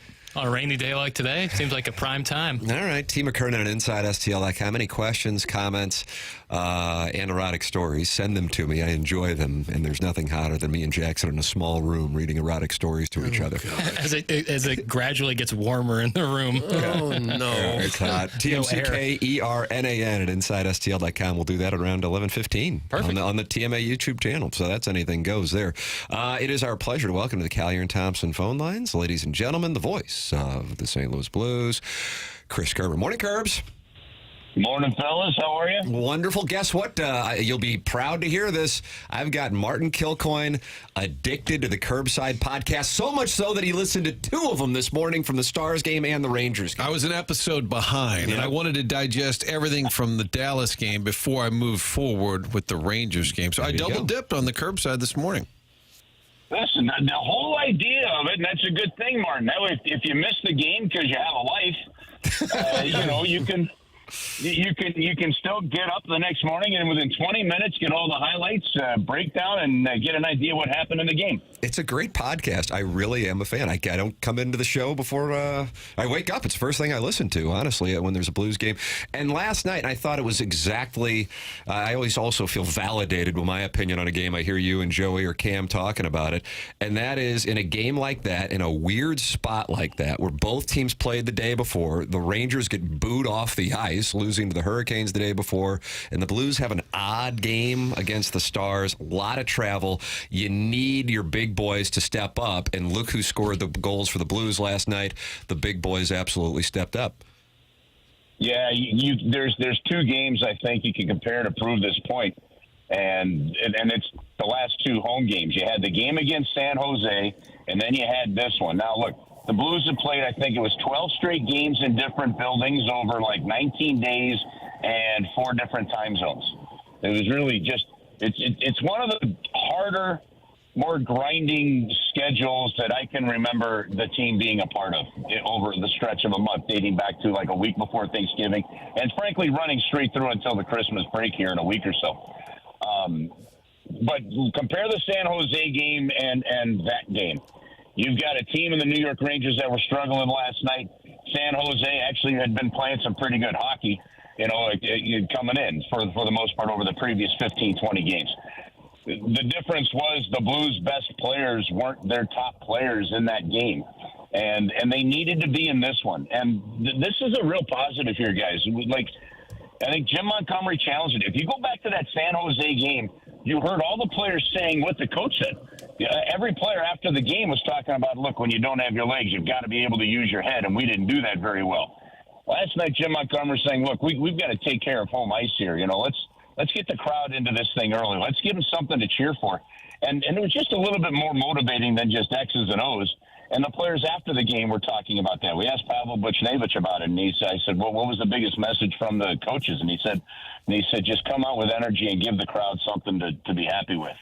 And so there's some terrific coaching going on, number one. The players are clearly buying into it, number 2. Now, I don't think, and we can talk about this next, the habits that Jim Montgomery talking about aren't quite there yet. Some other things have to still happen, but the big guys stepped up, and our big guys are better than their big guys in a massive way, and that's why you won the hockey game yesterday. I thought it was interesting, too, moving Toropchenko and Joseph around, and they said basically to add some grit to some of the other lines. It's kind of cool when you put all the star power in one line, but I like the idea, too, every once in a while, put a grinder with some of the stars just to mix it up. Well, yeah, Martin, to mix it up, but there was a real reason and a direct point to that. As well as that WTF line, which you aptly named, and I love it. Well, as long as that WTF line was playing, and they were great. But what you really saw last night with the changes that they made is even with the Jake Neighbors and actually it would have been Jordan Kyrou and Braden Shen with Toropchenko. Toropchenko gets the puck and he just backhands it down into the corner, then goes and gets it. And look at what it did. And it was like a combination on a line that had each line playing that very direct way. Last night was the kind of game that if, one of those top two lines decides to play east-west, dangle a guy at the blue line, turn it over, you're going to lose that game 5-2, 5-3. Because, as you saw, the Rangers did get 2 goals in a quick hurry to try to come back. But as you saw, the Rangers were really a non-factor in most of that game. So because the Blues got the lead and took it to them, it's just that's the style of play that you have to have. That's kind of what Ken Hitchcock was in the building last night. That's what Ken Hitchcock was trying to get guys to. But Ken Hitchcock got the buy-in from David Backes and Patrick Berglund and David Perron and TJ Oshie and those guys. And once you got the buy-in from those guys, those are your best players, things really started to go. Well, putting the guys like Toropchenko and Walker and Matthew Joseph on some of those other lines kind of pulled the other guys into that straight line style. They got outstanding goaltending here in the last 2 games, too. Hofer won again last night, 4 straight for him. Bennington was terrific in Dallas despite the loss. They really are in great shape there in goal, aren't they? Yeah, Doug, they are. They've got, first off, from a cap standpoint, it's a low percentage of your salary cap going to goaltending, right? And then to me, they are a top 5 tandem, even though I know the numbers don't put it that way. Right? They are a top 5 tandem in the National Hockey League. They're fantastic. Jordan Bennington at Dallas game, I said to him after the game, it was just fun to watch. I mean, when he's playing hockey like that, he's just fun to watch. And they needed him to be huge. And Hofer was just big and calm in the net as well. Their numbers are similar, but you do have to look at the different teams they're playing. Jordan's still getting some of the heavier teams and stuff like that, but they're giving their team a chance to win every single night. And that's the biggest reason that the St. Louis Blues are going to be able to get through a rebuild, retool, whatever you want it to be, quicker than some other teams because they've got the goaltending and they know they do. They give themselves a chance, and it's an awesome thing to see this goaltending tandem go to work every night. Chris Kerber, our guest here on TMA 101 ESPN. Kerbs, the trade on Saturday morning, Cam Fowler coming over the Blues, sending a second-round pick and a prospect, the nephew of Tim Biakapatuka, formerly of the Michigan Wolverines, going to Anaheim in exchange. Your thoughts on that move and the reasoning behind it? Well, Doug Armstrong was pretty clear on this one. He looked at the way that, the coaches this year have been using the defensemen. And it's both coaches. You're 9 games in, 8 games into Jim Montgomery's tenure there. And you're seeing the amount of minutes for Parayko and Falk and Broberg and Suter. And he said, okay, the coaches really aren't playing the other defensemen more. So even though there might be some trust, the minutes played really tell you kind of how things are going. And the Blues are going to be in tight games. They have to play tight games right now. They've got to play those tight games to win them. All right, so you can tell which defenseman they really count on in those key moments. And I think Doug Armstrong looked at that and said, okay, read the tea leaves here. The coaches are telling me, that this veteran aspect is needed. I think they bring in a guy that can just calm things down. His experience is strong. His experience is good. And you just get a little less yips, and a little less yips will cut down on some opportunities. I thought Fowler played a terrific game last game. He had to waive his no-trade clause to accept the trade to St. Louis. It was a positive vibe around that as well. He's played 2 really good games, and it just adds depth because now, if Nick Leddy comes back, holy cow, are you really set? We don't know the timing of him. He remains day-to-day with an upper body injury that he's had a couple setbacks on. But if not, now you've got the depth to handle some other issues if it comes up. And look, they're still 2 points out of a wild card spot at the moment. And, they're only 3 points out of third place in the division, but Dallas does have 3 games in hand. But the reality of it is it's just added some real defensive veteran depth. And I do think, Tim, I think it does send the message that Doug Armstrong expects this team to be competitive for a playoff spot right now. Yeah, well, that would be big. Chris, is there a player somewhere on the roster that has surprised you with his play this year, whether he's better than what you thought or maybe not quite living up to expectations? Is there someone that has caught your attention in that way at all? Well, look, not knowing what we were going to see from Broberg or Holloway, right? I think obviously those 2 guys have been talked about a lot, and you've got to keep looking at them, from that standpoint. They've just been absolutely outstanding. At the time you signed 2 restricted free agents, And even Doug said, look, yeah, you got to overpay a little bit to get him, but this fits the mold of what we want. I don't think either one of those guys right now, right, is underperforming based on their contract even. So I think that part's fantastic. I think, obviously, you saw Brandon Saad get scratched the other night. I think there's more to get from him, and Jim Montgomery is communicating that and expecting more kind of to get him going there. But all in all, I think you've got to be happy with the direction of what the team is doing here. And, now it's a matter, and I talked to Ken Hitchcock last night about the team a little bit, and I said, well, what has to happen? He said, well, you got to get back to the habits. And they start with practices, and it starts with, just some of the little things to play the game, and make the right decisions. And he says, and then when you get those habits going, then the coach can push. And right now, a new coach is he's building relationships, and then he can push. And I think he's getting some really good early results. Chris Kerber with us every Monday at 8:15 here on TMA. Blues getting the win last night against the Rangers, taking on the Devils tomorrow. Pregame here on 101 ESPN at 6 p.m. Puck drop at 7 p.m. Kerbs, always appreciate the time. Thank you so much, kind sir. All right, you guys have an awesome week. Are we doing a show next week? We are. Martin and I are in. Doug, you were vacationing in the Hamptons, right? Yeah, Doug will be in the Hamptons next Monday. Doug will be in the Hamptons. Well, Doug, enjoy the Hamptons, and then I'll talk to you all next week. Detroit, you'll be in Detroit, buddy. If I'm not, I don't want to go through the whole schedule. I could read it top of my. I can get you to all 82, but I'm pretty sure you'll be in Detroit at this time next week. Mm-hmm. We will be in Detroit, play one more game, and then come home for the 3-day break. It'll be great. Nice. Thanks, Kerbs. All right, guys. Have a great week. That's Chris Kerber with us here on TMA 101 ESPN. Tim McKernan, Doug Vaughn, Martin Kilcoyne, Jackson Burkett, Chairman Kurt with you. Chairman Kurt welcomes you to call in and talk to him. And then if you're deemed worthy, Chairman Kurt, he puts you on the Callier and Thompson phone lines, 314-974-0101. Jackson's drop auditor is in the YouTube chat, not happy with the lack of... Like a what? Drops? It was the same drop that said 2-pound carrot cake. Ah, well, R.I.P. drops. That's from Jackson's drop auditor. What is he even talking about? I think you've had a decent blend today. I felt like there were some good drops. Not too, and they were well timed, I would say, so far today. You didn't overdo it just for this. All right, just give him a little vomit of drops, Jackson. Oh, that's sensitive right now at my house. That's a good one. Can you hear me good? Vivian Azure. Thank you. Thank you for the delicious fries. Yep. Good enough for you? Why music behind whatever that? your name is. Was the 2-pound... Can I ask a question? Yes.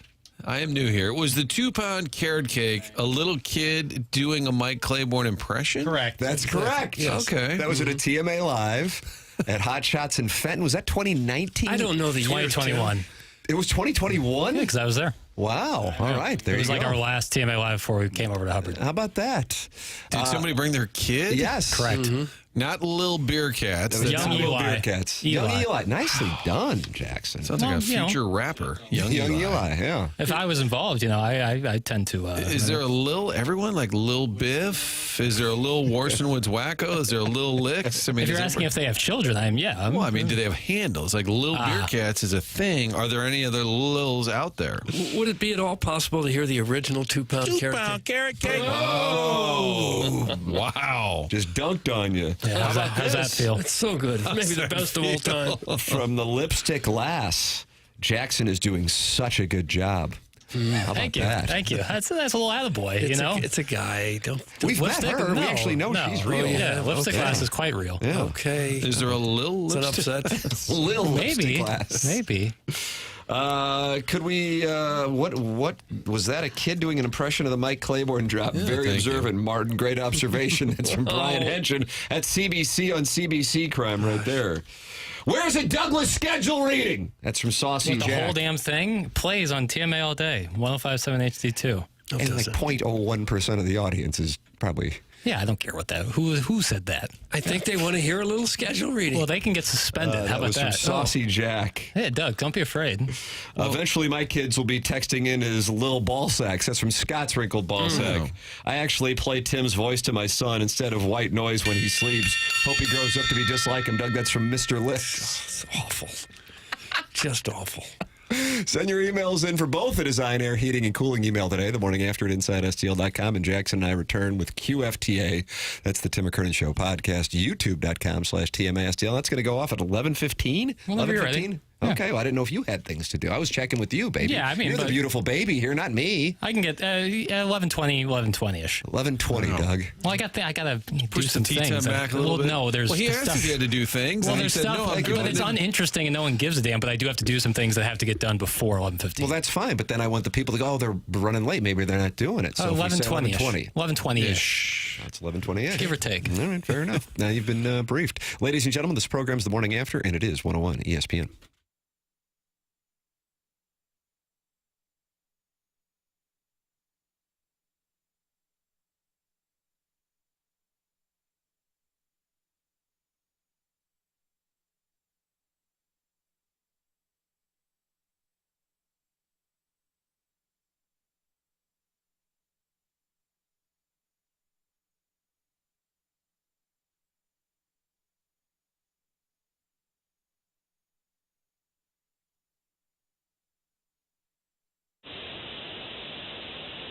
Hey, you know what? The holiday is coming quickly. You know what stresses you out? What if you got a party planned and that furnace goes out, the weather gets cold, and all of a sudden it breaks down? What are you going to do? I got it real simple for you. The folks at Classic Air Care know how to take care of you, and here's why. They've got a 24/7 hotline.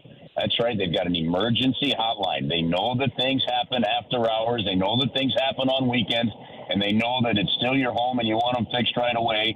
You can go online to classicaircare.com, call the hotline, and they're going to find a way to get you taken care of. That's why they take care of my house. It's like insurance without even having it. A little Yogi Berra-ish there, I guess. But the reality of it is when you have an issue, you call them. It's Classic Air Care. How good are they? Well, how about a 4.8 Google rating? They've got to earn those ratings. They've got to earn the right for people to go on, type in their thoughts, and have that many positive ones. A 4.8 Google rating, and you can read some of those reviews at the top of their website at classicaircare.com. You can buy filters right from their website. You don't have to go to the big box store and wonder what size do you need. They'll just ship it straight to your house. It's full service, and it is there for you. They will make sure that your home is comfortable.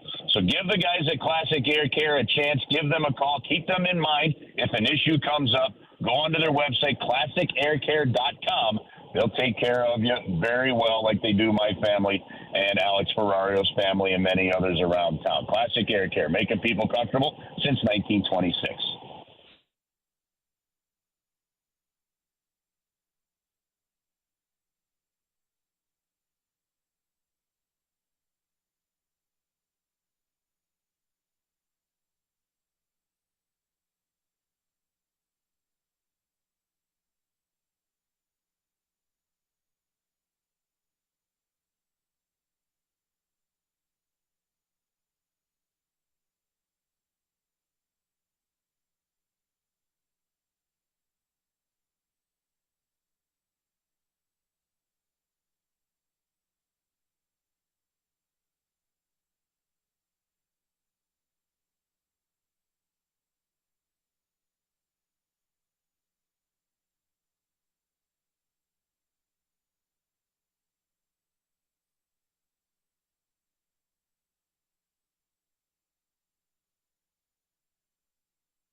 This is Action Jackson with a SportsCenter update brought to you by Saliga Heating and Cooling. NBA Cup semifinal action on Saturday with the Bucks defeating the Hawks 110-102. Giannis Antetokounmpo with 32 points. And then the Thunder defeat the Rockets 111-96. Shai Gilgeous-Alexander with 32 points. The Bucks and Thunder will meet in Vegas tomorrow night for the NBA Cup. That was another SportsCenter update brought to you by Saliga Heating and Cooling, an independent American Standard heating and air conditioning dealer.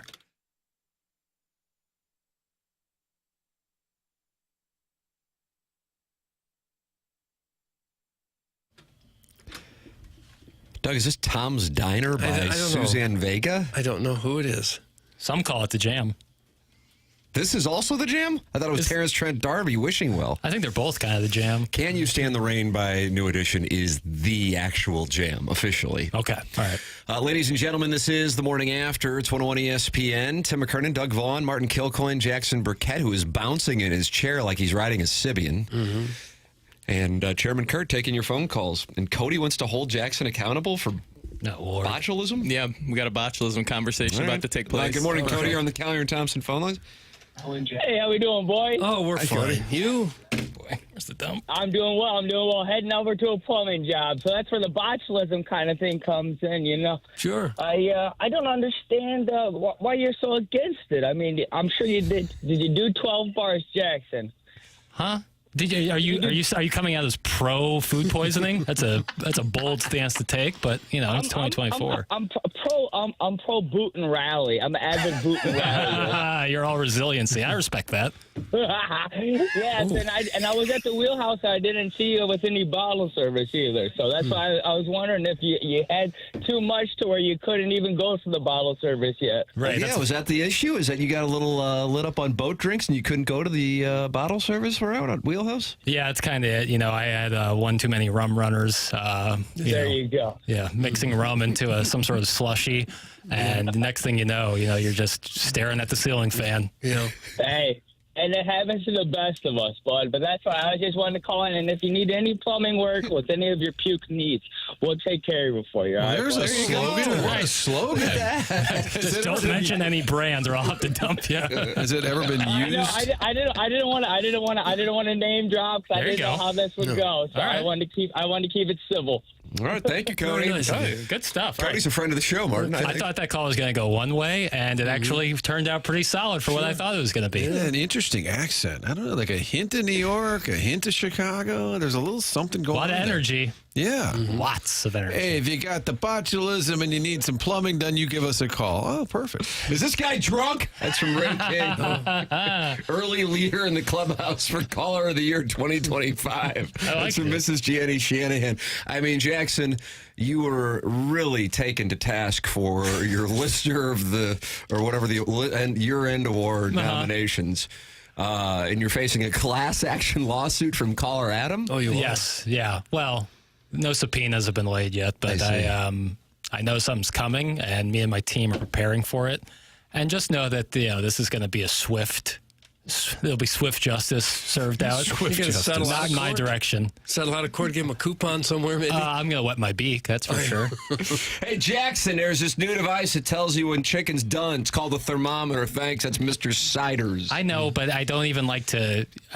I give myself like a buffer of 5 degrees, and I'll go 5 degrees higher. And now, listen, I'm okay with a little bit overdone chicken if it means that I'm not on the vomit comet. Really? Yeah, 100%. Has it ever happened to you where you had chicken? And no, it's because I'm vigilant, and I don't allow it. What's never happened to me, and I'm not vigilant.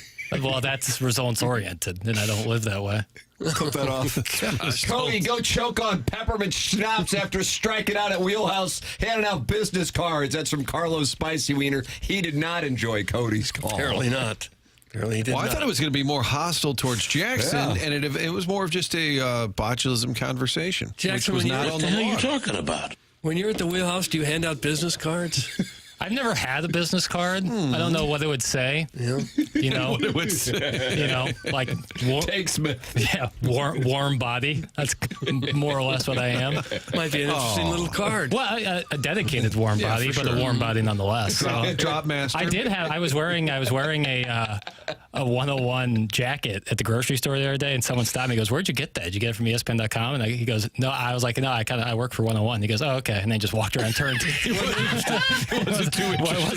wasn't that interested. And then I fully turned to talk, and then I realized, oh man, he's gone. So You wanted to explain I more. was standing there with some milk in my hand. I didn't have one of the baskets, so I was just like had all my groceries loose in my hands like a professor running to class, and I looked like a fool. What are you, the overnight guy doing updates and stuff? Yeah. He wasn't too interested. I think he just wanted to also purchase a jacket. Jackson's business card would say professional simp. That's from the 636. I don't know. More or less. I don't really think I simp for anybody. I think some people don't know what simp means, but that's I don't know what it means. All right, well, why don't you help Martin out? You guys Jackson? say it a lot. I always act like I know what's going on. We have cucks. We have simps. Ah, yes. Yeah, so a simp. Kind of like the Bloods and the Crips. You have you're on one side or the other. Yeah, Capulets, Montagues. I would say that. Now, what was that? Capulets and He just Montagues. dropped a Romeo and Juliet reference. Yeah, Doug, I told you to bump up on your Shakespeare before the Christmas holiday. Okay, sorry. Brush up on your Shakespeare. Start quoting him now. I don't even know what that's a reference to. That sounds like Hal from 2001. I continue. You're using a quill pen over there. I digress. A simp is somebody who really stands up for a woman who they are actively not sleeping with. Like some would say that like you could go get their dry cleaning for them and bring it to their home, and then they say thank you, and then the person who's actually coming over to sleep with them goes and does work while you like drive home and maybe pick up rotisserie chicken of some sort. Oh, simp I as picked in, that up yesterday. So a simp, like a simpleton, not a sympathizer. S-I-M-P. It's more of an acronym that I'll explain to you in the break. Oh, wow. Okay. But there's that, and then there's white knighting. That happens a lot on Twitter. And what is that again? Standing up for somebody, like, oh yeah, that guy sucks, like you're the best. That's okay, isn't it? Yes, in a vacuum, yes. But then if there's ulterior motives, then it's like, you're sad. I think Dennis Miller was ahead of the curve on a lot of that. He would always do that. People had a cause to celebrate. Got your Tibetan worry beads out today? He was always like mocking people who were overly concerned about injustice that they knew nothing about. Right. There's and it all plays into the parasocial element of it all. It's all messy. Doug, what is this parasocial element of it all? People think that they know a lot of people, and they don't. People think that they know a lot of people, but they don't. My God, is this so abstract? How do you know if they know a lot of people or not? Well, it's like, oh, this guy broke her heart. It's like, guess what? You don't know either of them, and they don't know you, and let's keep it that way. Are we going back to the Brianna chicken fries? There's Zach the Sabrina Carpenter, Barry Keoghan breakup. And Doug Grace was performing at Helium St. Louis on Friday night, and she referenced the Brianna chicken fry breakup. Am I correct on this? Yes, I did. Correct. Yeah, I saw that on TikTok. I'm pretty much lost at this point. But that's the thing. It's like people live on the internet and they think all of this is real. And it's all fake. Do you feel Zach Bryan has been vindicated by Brianna chicken fry?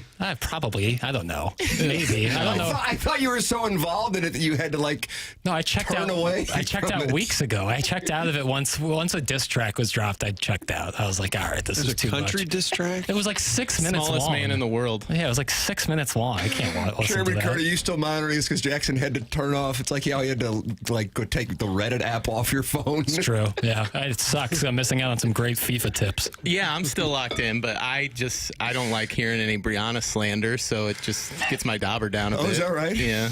Grace, quit chasing clout and just do your thing.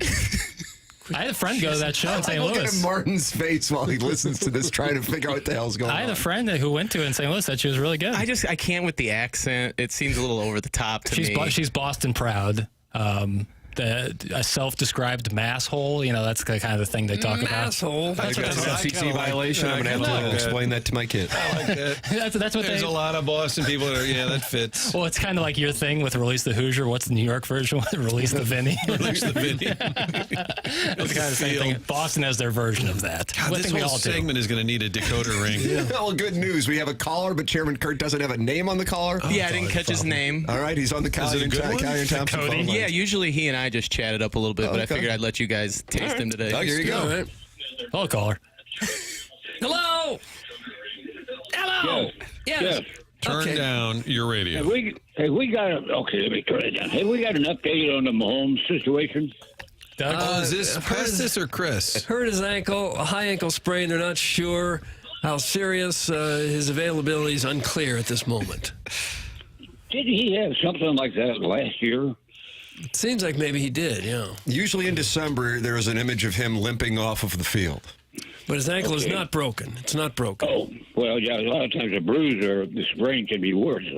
Yeah, could be, yeah. You big Chiefs fan? So there.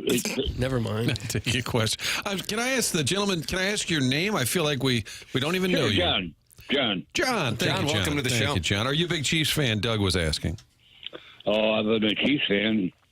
Since the NFL pulled Rams out of here. Yeah. We only got one team. You got to support the local team. But they're not that local? Yeah, it's local. It's in the state of Missouri, isn't it? Yeah. I guess. It's nice to have a team, no matter where it is. You can celebrate the what do you call it, the Tigers. They're in Columbia.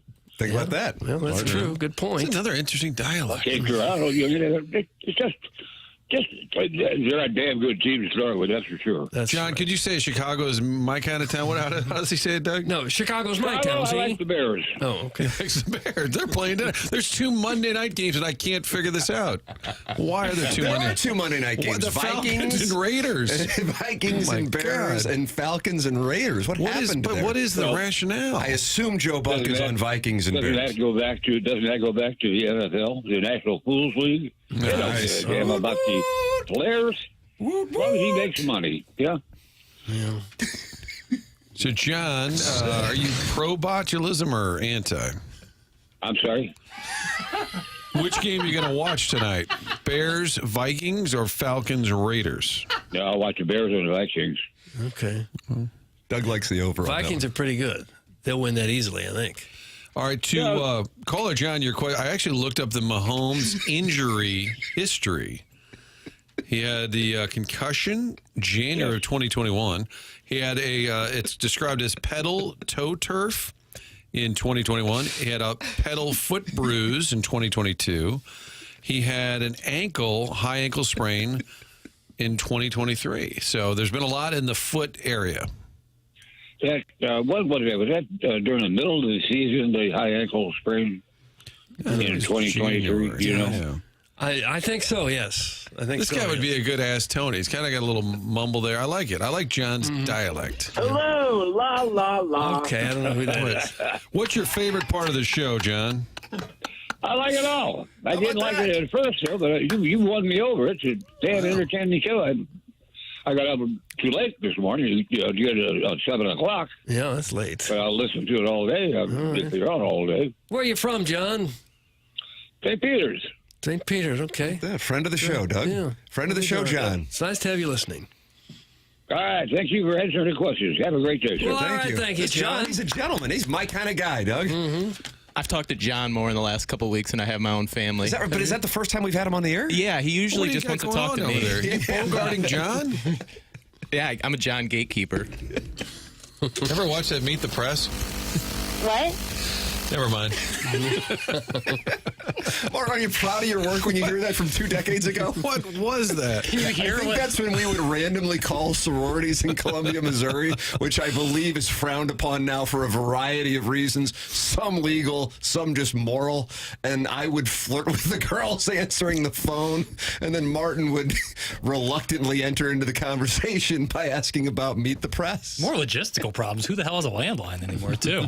Yeah, I guess otherwise we we would go back to calling the Yeah, that's what's stopping us from doing it. I really enjoyed John, and just his, I don't know. I couldn't tell if he was doing a bit when he wanted more specific Mahomes injury. I thought I detailed it pretty well, but I would enjoy hearing from John. Don't keep him to yourself. Yeah, Chairman. Okay, well, tomorrow around this time, I'll put him through. There are a lot of people in town just completely into Chiefs football. There really are a lot of them. Hometown team all the time.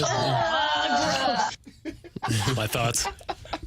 Now, how come that drop? You weren't facing the computer. No look. Yeah. A little Jason Williams, a little white chocolate action. I thought you had to be facing that screen in order to play the drops. I saw the drop I wanted, clicked on it, and then by the time I hit the space bar, I was staring at you boys. Yeah. You can play the drops behind your back. Little Houdini over here. Little Houdini, but you can't get too comfortable, though. You got to make sure you keep yourself humble. You got to keep yourself humble. Should I send back the Britney Spears headset I ordered for you online? No, I still want I just think that's a good look, even when I'm off the air. You can also work the drive-through if things fall through. It makes you look like you're terribly busy. Yeah, exactly. If you have a Britney mic on. Right. Chiefs fan in St. Peter's. Who would have guessed it? It's from the 314. What does that mean? Guys, John is definitely related to Spread Your Legs guy. Let's see.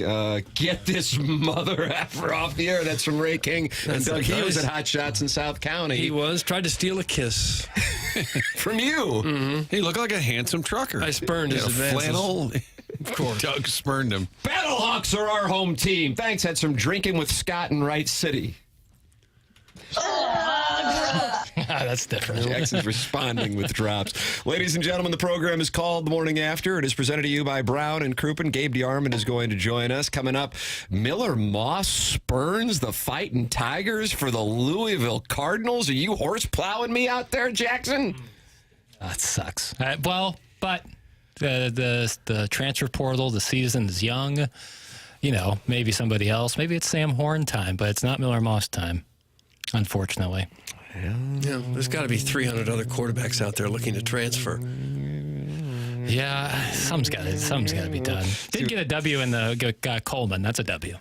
That was good from St. Mary's. Was at Mississippi State, and now coming to Columbia. But you need to solve the quarterback situation badly. That is significant. We'll talk with the Colonel. That's coming up. It's brought to you by James Carlton of the Carlton State Farm Insurance Agency. If you are looking for a gift for the holidays, Doug, Christmas 9 days away. A perfect gift would be Sound Story online at mysoundstory.com. Enter the promo code TMA, and you get a 10% off your gift card. You can get an interview just done with audio, but now we offer video as well at Sound Story. Choose who you would like to do the interview, and then you come into the studio and do an interview, or you can do it over Zoom. It's a podcast interview with your loved one, mom or dad, or both, at mysoundstory.com. You get the gift card, and it's a gift that not only your parents or grandparents will love to have their story told, but also your children, your grandchildren, and generations for years to come to hear the stories of your family told in their voice. And should you choose the video, the image also saved as well with a 3-camera shoot. It's mysoundstory.com. Promo code is TMA to get 10% off a gift for the holidays. mysoundstory.com. Tim McKernan, Doug Vaughn, Martin Kilcoyne, Jackson Burkett, Chairman Kurt with you. This is TMA presented to you by Brown and Crouppen on 101 ESPN.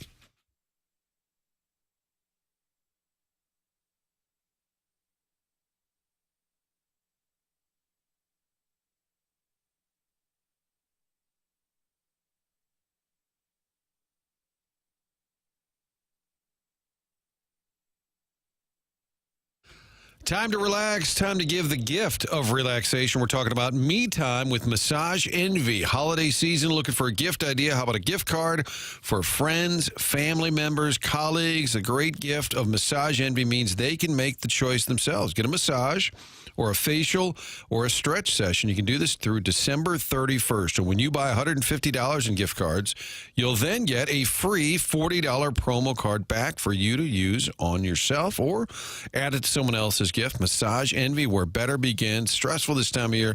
Nothing quite like a massage to just reset your life. Relax with Massage Envy, and then give the gift of me. So you're stressed out, get a massage. You're stressed out about buying presents, Just give them the gift of me time. See, it settles all of it in one stop. Massage Envy offer good in location only, not available online. Terms apply. You can see franchise locations for details.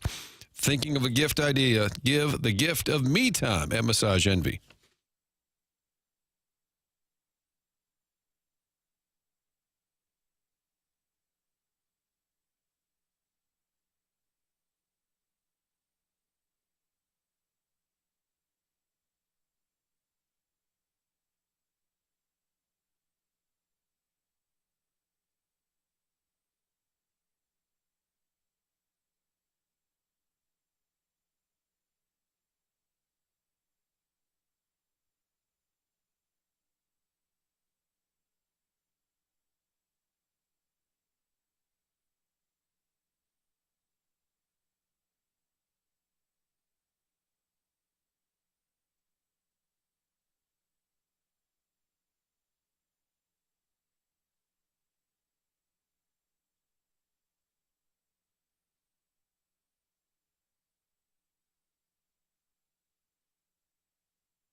All right, we got a lot going on here, Doug, so buckle up. Okay.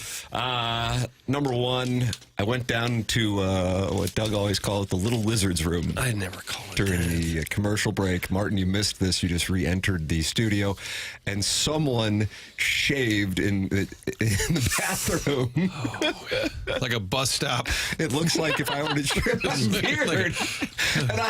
And the thing is, there's only a handful of people who can be suspects. You know, like I could be a suspect because I have facial hair, but you guys would not be. I guess Chairman Kerber, they were longer, like follicles. Riz shows out this week, so the pool's even thinner. Wow, you're right. Oh no, Casey's the only one on WIL. He's safe. Yeah, Casey or the Arch. The Arch. Well, then you have other staffers. Yeah.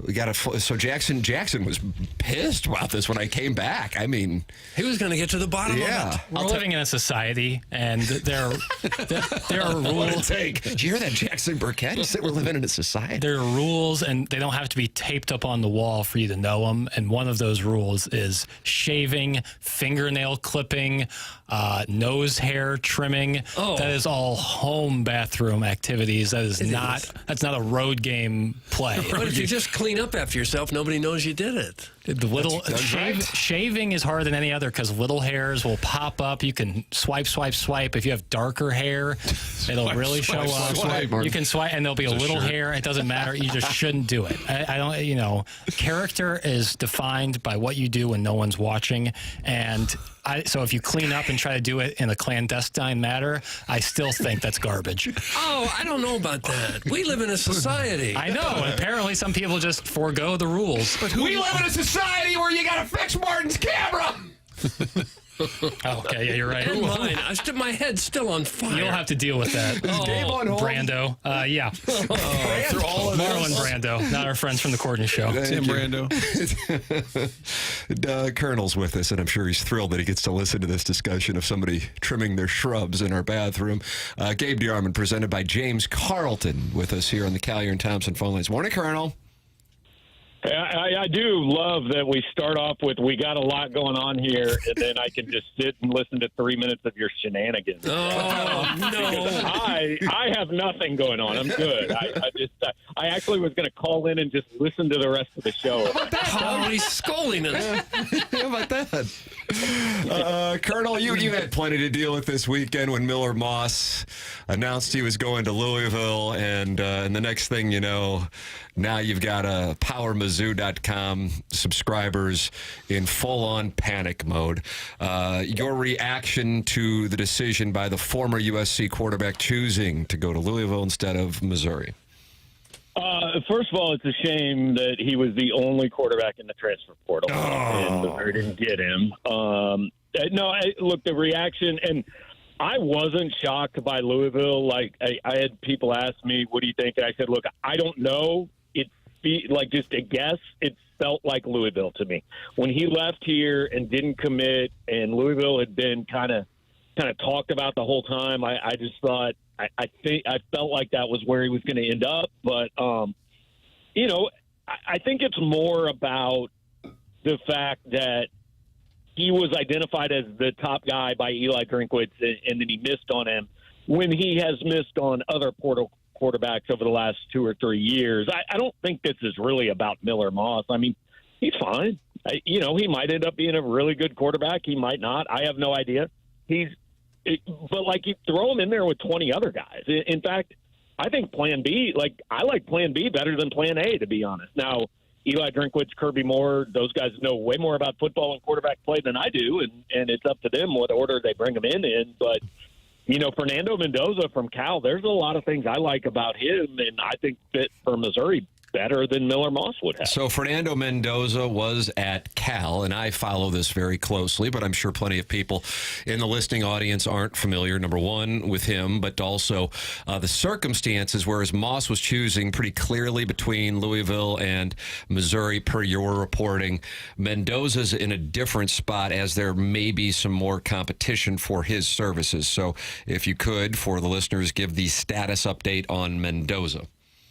Yeah, it's not quite as much competition as I thought it might be going in. He's a Miami native. I talked to one of our guys that covers Miami last night, and he said it doesn't look like Miami is going to go on him. The dad played at Miami, and they don't want to waste his time when they probably won't take him. So Miami probably out, which is good. Indiana is in there. His brother is a freshman quarterback at Indiana. So, there's the draw of playing with your brother, but also it kind of occurred to me, you want to go somewhere where you're blocking your brother from playing time for a couple of years. I don't know if that would be the case. Georgia's been mentioned a little bit. They have Gunnar Stockton. I'm not sure what the confidence level there is. They recruit big-time quarterbacks every year, but they also can go in the portal and get probably what is the top guy, maybe. And then I've been told a return to Cal is not out of the question. Cal is going to do everything it can to put together a package and convince him to come back. So it really comes down to visits are allowed through Sunday. If Missouri has a shot at Mendoza, they need to get him on campus this week. Is it for certain, Gabe, that the quarterback next year is not part of Mizzou's team now, even including the recruit, Zollers, and then a guy like Sam Horn? I mean, if it doesn't happen now, it's never going to happen. Is he completely out of the mix? No, I don't think you can say for certain. I mean, whoever gets they could land Caleb Williams. I don't know if that's legal, but there are no rules anymore, so why not? Caleb Williams could come back and play at Missouri. And he would still have to go win the job in spring football and fall camp, right? The goal is certainly to land somebody that is considered the favorite to be your starter next year, that going into spring football we will all look at and say, yeah, he's probably the number one guy come August 30th. But if Sam Horn or Drew Pine or anybody else on that roster go out and outplay him in spring ball and fall camp, hey, good problem to have. And people say, well, nobody's going to come here if they're not guaranteed the starting job. Well, here's how recruiting works. You tell a kid anything you need to tell him to get him on campus. You can promise that kid every snap next year. Then once he gets here, he doesn't have to be your starter. If he gets beat out, he gets beat out, So it's not out of the question, but I think you can't count on Sam Horn. I mean, he hadn't played a meaningful snap since he was thrown to Travis Hunter in high school. He's coming off Tommy John surgery, and if they believed that he was a surefire starter, then they wouldn't be out in the transfer market. You think Brady Cook gets a chance to play anywhere next year professionally? I think he'll be in a camp in the NFL. I don't think he's an NFL quarterback, but there are a lot of guys that kind of, hey, everybody has to fill that third string role or the practice squad quarterback or whatever. I think probably some of it depends too on how important it is to Brady to do that. I think he'll get a shot, but the conversation we're just having about Horn, like, it's applicable to Brady Cook too, right? 2 years ago, Drinkwitz tried to find every guy he could to replace Brady, and he didn't get any. But I mean, Brady just went out there at every turn where Missouri fans, coaches, everybody else tried to replace him. All he did was just go out and win the job. So that's where Sam Horn's at. They can bring in whoever they want. You go win the job, you win the job, and hey, you can become this thing that everybody thought you were 3 years ago. Gabe, we have some breaking news. Literally here with I don't like that. Well, last 10 minutes, Kawan Lacey plans to enter the transfer portal per On 3 Sports. Jackson just slammed his hand on the council here. I know that was reported about 6 days ago that it was a possibility, and now, per Hayes Fawcett on 3 Sports, he is entering the transfer portal. So here's what college football is in 2024, guys. That was posted on our message board. So I reached out to a source at Missouri, and I said, look, I'm sorry to bug you with this, but somebody's saying Lacey's going to enter the portal, blah, blah. Got a text back either later that day or the following morning that said, just talk to Quan. He signed his deal for next year. Everything's good. And now he's in the portal. I mean, that's how it works, right? Nothing matters. There are no rules. And look, I don't blame the kid because here's what else this could be related to. So yesterday, Kanye Udoh, the running back from Army, 1,100 yards, 10 touchdowns this year, goes in the portal. It is reported last night. I confirmed it with his agency last night that he is taking a visit to Missouri on Wednesday. We had the conversation of, does Missouri take a transfer running back right after the end of the season? And I said, I wouldn't, because if you take a transfer running back, if I'm Jamal Roberts and Kewan Lacey, I look at that and go, all right, I'm out. Like, you brought me in, and now for the second straight year, you're bringing in a guy that you want to play ahead of me. I'm going. I'm going to go find a place I could play. And I wonder if that's not exactly what happened. Lacey sees, hey, they're bringing in this junior guy that ran for 1,000 yards. They obviously don't think I can play a bigger role. I'm out. You think they change the rules at some point, the transfer portal? They've got to finesse it a little bit, don't they? I mean, in what way? Because, like, Eli Drinkwitz could take a job tomorrow. Why can't the kids? Yeah. Well, I mean, and this is toothpaste you can't put back in the tube. I mean, you've given them this freedom of you can transfer any time with no penalty. I would have no issue if they went and said, okay, you can transfer once for free. If you go transfer again, you're sitting out. So that doesn't impact Kewan Lacey. It would impact Kevin Coleman. He wouldn't be at school here. Probably wouldn't have been at school at Mississippi State. I wouldn't have a problem with that. But again, that's hard to take. Once you've given them that freedom, it's hard to take away. I mean, I don't know. I know it kind of bothers people, but it bothers people when it impacts their team, right? You're upset Kewan Lacey's transferred, and you're upset Will Winery transferred. Nobody was upset Kevin Coleman transferred for the third time in 4 years. Nobody was upset Caden Green transferred after 1 year. So, like Eli Drinkwitz has always said, hey, you can either adapt to it and deal with it, or you can, kind of get left behind. Yeah, it's the nature of the beast at this particular moment. I would imagine at some point there's going to be something, but here's the thing. Like you were saying, Gabe, I don't know what the solution is because the toothpaste is out of the tube.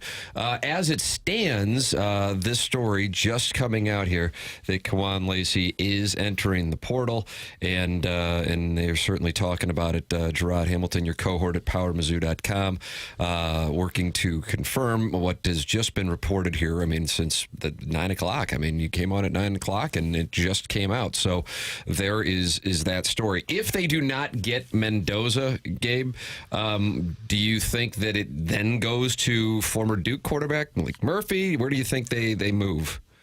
I think Malik Murphy's involved. I think there is certainly a next tier of guys that, that maybe are not the proven Power 5 starter. That, a name went in the portal last night that our message board is really excited about. And Bo something from Penn State. I can't remember the last name right now. There have been so many. He's basically Penn State's backup quarterback.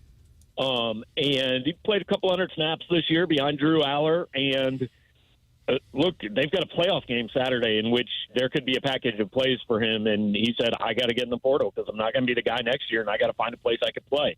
Our message board really likes him. I've talked to a few people that say, hey, he hasn't proven it, but he's a really good player. Jacob Peeler, Missouri's wide receivers coach, is following him now on social media for whatever that matters. There's video out there of him and Matt Zollers throwing together last summer. He's from Pennsylvania. They were the number one quarterback in the state of Pennsylvania back-to-back years. So that would be interesting. But I believe Mendoza is plan A. I believe Murphy and others will be there on plan B. I just don't know the others quite yet. Gabe, I think Tim said it the other day, Mizzou sold their allotment of tickets for the Music City Bowl. Is there a decent amount of buzz from Tiger fans for the game in 2 weeks? Well, I mean, you got to understand, like last year, the allotment for the Cotton Bowl was 11,000. Missouri sold out of those in like an hour. This year's allotment is 3,500. So it's not like they're going to pack Nashville. I mean, look, Missouri fans can drive down there. I think it's the bowl game most Missouri fans wanted. But, I mean, guys, this game is, 2 weeks away, I think, exactly. I haven't even thought about it. Nobody's bringing it up. Literally, I mean, at some point we'll probably preview the game. We'll go down and cover it. But these bowl games outside the playoff now, nobody's going to pay attention outside of that day for 3.5 hours. It's all about figuring out the roster for next year. I assume they're still practicing. I mean, the team cares, don't they? Yeah, they're practicing. Do they care? I don't really know. We don't get to see any of that. We've been informed our only practice availability will be 15 minutes for 2 days in Nashville, a couple days before the game, and we will not be at that because I'm not going to pay for 3 days of travel for the Music City Bowl. There you go. It sounds like the Colonel is not necessarily looking forward to the showdown with Iowa. It just doesn't matter, guys. Like, I mean, whatever. It's fine. On that day, people will be interested about it. For 3 hours after the game, it will either be, hooray, we won 10 games, or I hate this and bowl games are stupid and don't matter. And then we'll go back to, okay, who are they getting, who's visiting on January 1st out of the portal. Colonel just summed up exactly where things are going to be, like Nostradamus.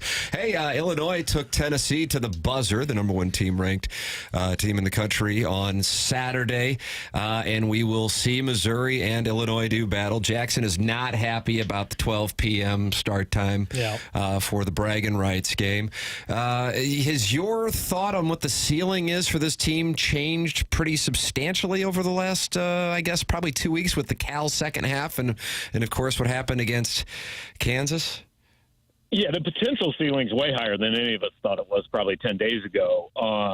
The SEC is, like I wrote this morning, somebody's going to be a really good team and finish 12th in this conference. Yeah. It is unbelievable. They have like 6 of the top 12 teams in the country in the net ranking. I saw a thing, Joe Lunardi said, he's got 10 SEC teams in the tournament as of today. Missouri's the 11th. That's how tough this league is going to be. The Illinois game is really the one that will, to me, be the separator between, okay, This has a chance to be a tournament team, and this should be a tournament team. You go beat Illinois, you're 12-1 non-con. You beat Illinois and Kansas. You should absolutely make the NCAA tournament. You lose that game, you're 11-2. Hey, you've still got a great shot. You go 8-10, you're 100% getting in. You go 7-11, you've got a shot. But that will be the one where I go, oh, that's the difference between goals and expectations. Jackson, you feeling good about it? Feeling okay. Do you think Caleb Grill's going to be available on next on Sunday? It would surprise me. Yeah. I don't know that, but it would surprise me. I think we're looking more conference play.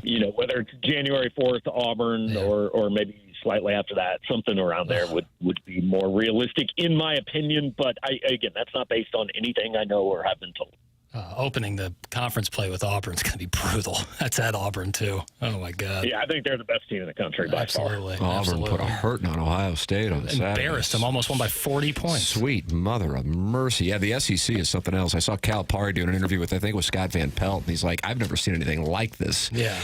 So, hey, man. I mean, there are people that legitimately think it's the best conference in the history of college basketball. Yeah, and that sounds like something like Orlovsky would say, but you look at the math, and it's something else when you go through the Southeastern Conference in basketball. Right now, there are 10 teams that are either 10-0 or 9-1. Yeah, they just had a stretch where they went something like 67-1 in non-conference. Yeah, it's ridiculous. Hey, man, it makes college basketball and conference play fun locally, and we'll get to see Missouri and Illinois do battle after Illinois nearly knocked off Tennessee this past Saturday at Assembly Hall. Gabe Dearman every Monday and Friday here on TMA, brought to you by James Carlton of the Carlton State Farm Insurance Agency. Colonel, appreciate the time as always. Thanks so much. All right, guys. Thanks for breaking some news for me. Yeah, that's what we do. That's what we do. We are newsmakers here. Ladies and gentlemen, if you miss anything on the program, you can go back and podcast it anytime you want. There is a 101 ESPN app. There is a TMA STL app. Download them both. And it's presented to you by Schaefer Door Company. That's Jason Gossrow, Doug. Yes. Saw Jason the other night at the party. Yes, he was there. Wonderful guy, and he runs a wonderful company. That's Schaefer Door Company. If you got a garage, that's a name you need to know. Schaefer Door Company. You know what I'm going to do? I'm going to go ahead and spell it for you. SCHAEFER. There's a couple other Schaefer businesses in town. That's why they want us to spell it. SCHAEFER. That's their website, schaeferdoor.com. They have that great Monday morning standby service for doors that break over the weekend. For whatever reason, it seems that usually if garage doors go bad, it's because they had a big weekend and now they're not working on Monday morning. So if you get stranded on a Monday, you call Schaefer Door. They'll get right out there and get you taken care of. Their number is 636-782-3608. I've used them a couple times. They came out, fixed my garage door, just lickety-split. They have wonderful technicians. They are not commission-based. They're not going to try to sell you something that you don't need. And they service all kinds of garage doors for service and new installs with LiftMaster. LiftMaster garage door openers are strong, quiet, and they are versatile. They also handle the big warehouse doors, tall doors. Schaefer's experience in those types of doors as well. Multiple family members working there. The employees they have, many of them have been there many, many years. It's just a fantastic company because they take great care of their customers. Again, it's schaeferdoor.com. Their number is 636-782-3608. Schaefer Door is a LiftMaster partner. There it is. Schaefer Door Company, sponsor of the app here on TMA. Email in for the Design, Air, Heating, and Cooling email today. The morning after at InsideSTL.com comes your way at 10:45. Tim McKernan, Doug Vaughn, Martin Kilcoyne, Jackson Burkett, Chairman Kurt with you. This is TMA, presented to you by Brown and Crouppen on 101 ESPN.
Doug, you like a good Gallup poll, right?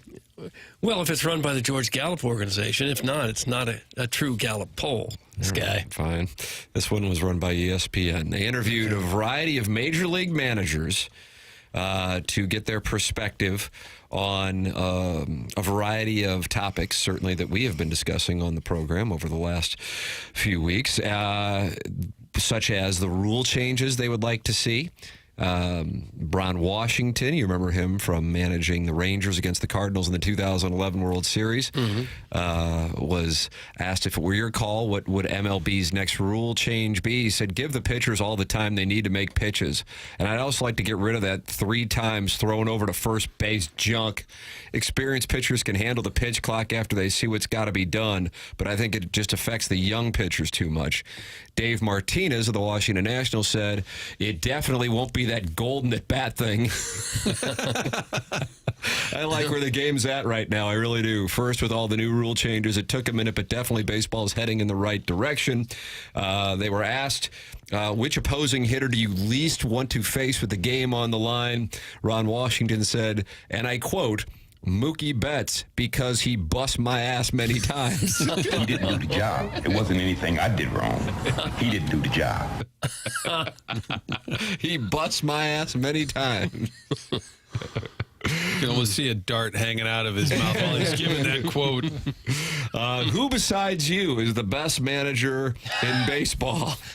Who's asking this? It's a good way to preface it. Like it. a fan in Section 400 asked the question. Other than you, of course. His agent was asking the question. Washington said Bruce Bochy because he can manage a bullpen. Oh, and Terry Francona, those two guys can manage a bullpen. Derek Shelton said, with Tito Francona back, it's hard not to say Tito, but I also like Kevin Cash.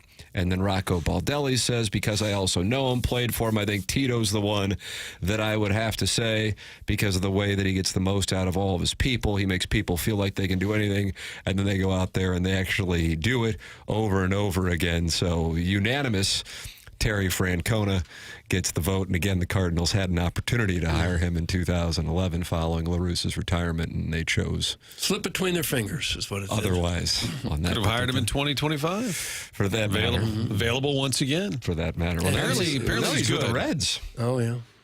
Yeah, well, that's not good. I don't know if it really matters. I don't know what rule changes. They could get rid of the 3 throws to first base, wouldn't bother me much. And they could maybe increase the time clock, give them another 5 seconds. But I like the time clock. I like the pace of the games now. That's the way the game goes. So that's the way that you go about the game. We don't know that unless we ask, Jack. We don't know. Well, then you don't understand pitching, and that's okay. You want to say that again? I'm sorry? I'm sorry? I think that's Doug's favorite job. Yeah, it's right up there with Larry Connors getting. That's Jack Flaherty and Derek Gould getting sideways. I don't recall who they were playing when that happened or where it took place, but verbal sparring. Verbal sparring. Yes. Jack liked to have verbal sparring. Has he signed anywhere? He is not, and there's talk of him going back to the Orioles. I was reading an article on The Athletic this week, and probably the same one about Arenado and the Astros. And there's talk of Flaherty returning to Baltimore, where he did not pitch well, and then the Orioles say they don't hold it against him because the Cardinals ran up his arm, and he was gassed by the time they got to Baltimore. Hell, I don't know. I thought the argument against younger players not being able to handle the pitch clock wasn't a thing because in the minor leagues they had it. I always heard that the veteran pitchers, they said, won't like this at all. The young guys are used to it because of the minor leagues. I didn't like it at first, the idea that you're going to force them to speed things up. But I have to say, the fact that the games aren't taking as long, I think the pitch clock, I'm with Dave Martinez on the golden at bat lunacy.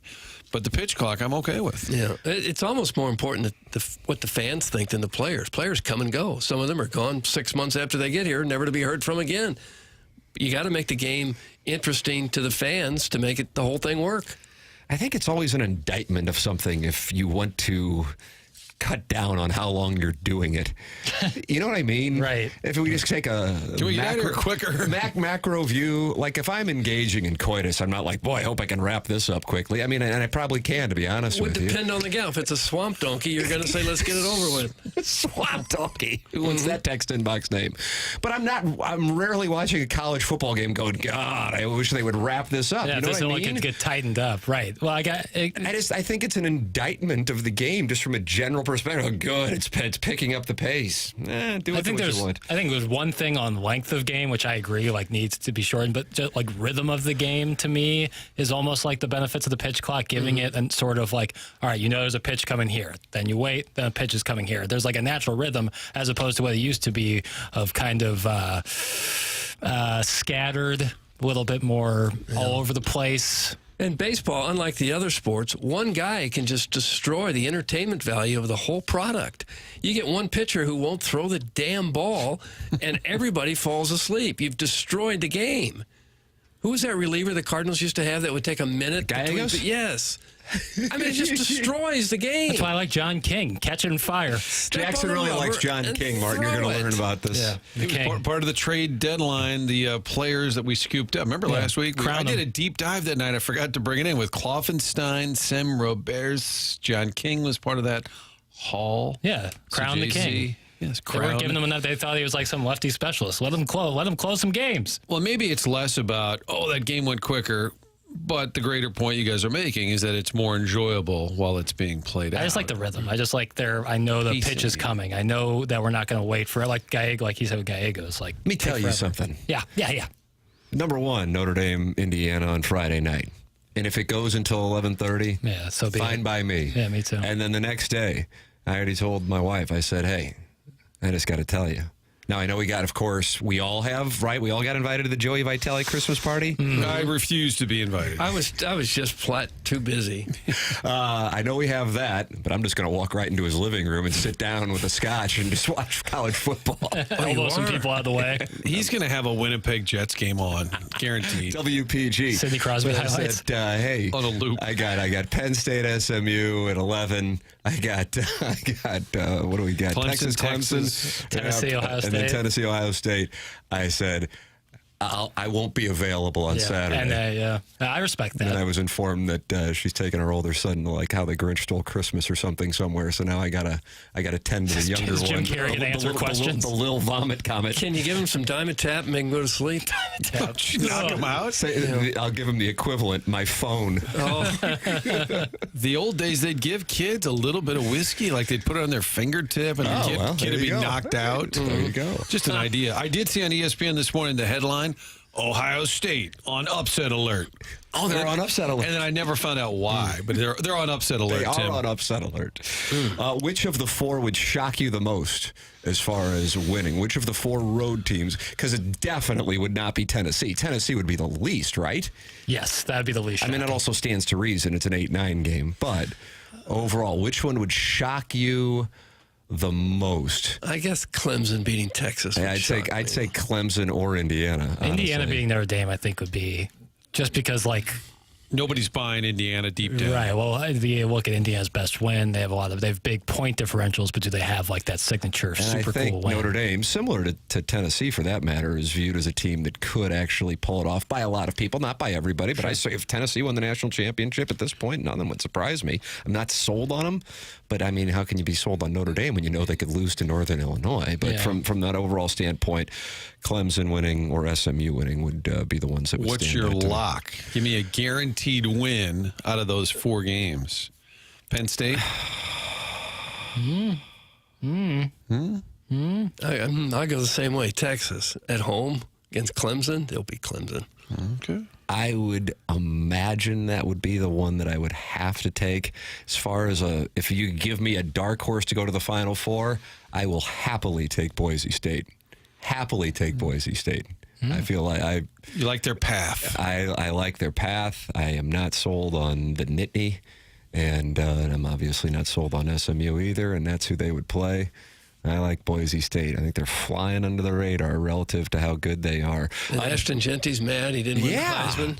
So he'll be motivated. He needs, 130 some odd yards to become the all-time leading rusher. Past Barry Sanders. Yeah. He congratulated Hunter, but he said, I should have walked away with it. But then he said, but congrats to Travis. And I saw the exchange, and I don't think he was attacking Hunter so much as saying, I really thought I should have won it. So I didn't take it as... Did you take it as like... No, I don't think it was too derisive. I think he's got a really good... I think both Hunter and Genty, for that matter, are like really quality character guys. I could be. I mean, it's not like I interact. Yeah, I don't think Jackson, is this a parasocial relationship I have with them? Yeah, but it's kind of our gig. In a way. To apply character traits to people we don't know. Yeah, we act like we know them, whether we do or not. You got to blather. Mm-hmm. Blather until they say get out. Well, we do know the guys from Munganesk, and we know they are high character guys. Yeah, I agree with that. Big facts. Jamie Burkhardt, Peter Munganesk, Ryan Seiberg. I call them the muckety mucks. They are there. Whether you get your car from there or not, you really should. They have a fantastic selection of new and used cars at both Munganesk St. Louis Acura and Munganesk Burkhardt Alton Toyota. Even if you didn't get your car there, though, they can still go there to get your service done. That's what we do. And it's just a fantastic place. Great service department. And to make it really special, they have a phone number here that gives you immediate access to the top dogs, to the muckety mucks, to the big cheeses. And here's the number. I'll give it now. 314-252-0029. You're not writing the number down. We've been through this. You should know the number by now. Go ahead and write it down. 314-252-0029. You call that, you will immediately have access to the top dogs there, to the muckety mucks, Jamie Burkhardt, Peter Munganesk, and Ryan Seiberg, and they will take special care of you because you are a listener to this show. Now, in reality, everybody gets special care. But this makes you feel better because you'll be in touch with the decision makers there, and they'll do great work for you in your car. They've got a great little waiting room area with snick snacks you're going to like there. They got the big screen TV, so even if you have to wait to get an oil change or whatever, you'll be just as happy as you can possibly be. Here's their websites, stlouisacura.com, altontoyota.com. That's Munganesk St. Louis Acura and Munganesk Burkhardt Alton Toyota. There it is. If you enjoy TMA merch, it's available for you at tmastlshop.com, such as this hat that I am sporting right now. tmastlshop.com, quarter zips, hoodies, and T-shirts and hats. tmastlshop.com. I have a new favorite text inbox name. The text itself was fine, but the name is what stands out. The text was, the Golden at bat would at the very least get people's eyes on the game, and Manfred needs it. And that comes from the cuck chair at the Holiday Inn, Watson Road. It's true. Every hotel room has a cuck chair. It does? Yeah. But this one came specifically from the Holiday Inn on Watson Road. That one, they just redid it. Send it's in very a pic. nice. Send in a pic of the cuck chair. The Seibergs bought it and redid the hotel. Oh, is that right? Yeah, it's right next to Twisted Tree. Is that right? They bought it. Do you know where they sourced their cuck chairs? I think the chairs were probably already there. Buy them in bulk? I'd think. Well, we got somebody who would know because it's actually one of the cuck chairs. Right. Well, every hotel room has a cuck chair. Yeah. This is well established. Well, you want a chair. Right. Does any old chair have to be a cuck chair? When it's right next to a bed. Well, it's you can, a hotel room. Well, that's the thing. Everything next to the bed. I'm not saying it's a bad thing. It's just a cuck chair. Nightstand. Well, no, you can't. I mean, unless you were to dangle your feet on there like you're a puppet. I actually could. Yeah, but no, every hotel's a cuck. Back me up, Chairman. Step in here. Oh, we left you hanging. I'm gonna be honest. I'm multitasking over here. I missed what we were talking about. Oh, he said no thanks, Jackson. I think I heard cuck chair. So every hotel has a cuck chair. Oh, without a shadow of a doubt. Okay, thank you. How often do you suppose it's used? Well, that's a good question, but I'll put up a gal poll. Not very often. You're gonna put up a gal. Is that gonna go on the Twitter? Have you ever been cucked in a hotel? Budget otherwise. There's probably a lot of hotels that have never had a cucking go on there. You think so? Yeah. So yeah, that's true. Well, we should go find diners, drive-ins, and dives. They can advertise that. Never a cucking here. We can kind of go around America. Email in if you are a cuck chair as well. The morning after at InsideSTL.com. Design, air, heating, and cooling email of the day. This is TMA 101 ESPN.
TMA 101 ESPN.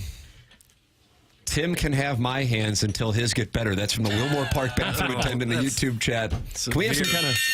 Can that be the Milagro Tequila Listener of the Year for 2025 already? Give up your hands? He's going to cut off his own hands and send them to you. I mean, it's just a minor little flesh came off under my sink. But you are really plowing ahead. Thank you, Martin. Thank you. But you weren't doing any plumbing. You were just trying to get something out from underneath the sink. Yeah, I think some orange vitamin water zeros. Oh, gosh. You ever Is that have what those? it was, Doug? Was it orange? I don't know what it was. I wasn't there. Zark, you agree with me? Those are good? Yeah, it's real good Wait, stuff. the boys get those out, Timmy. I like those. Thank you, Jackson. I appreciate it. Guys, since you brought up the cuck chair, with the Christmas season upon us, it's a great time to reflect. Doug, I can't go down this road. I just opened up the text. Don't go down the road. Reading this way.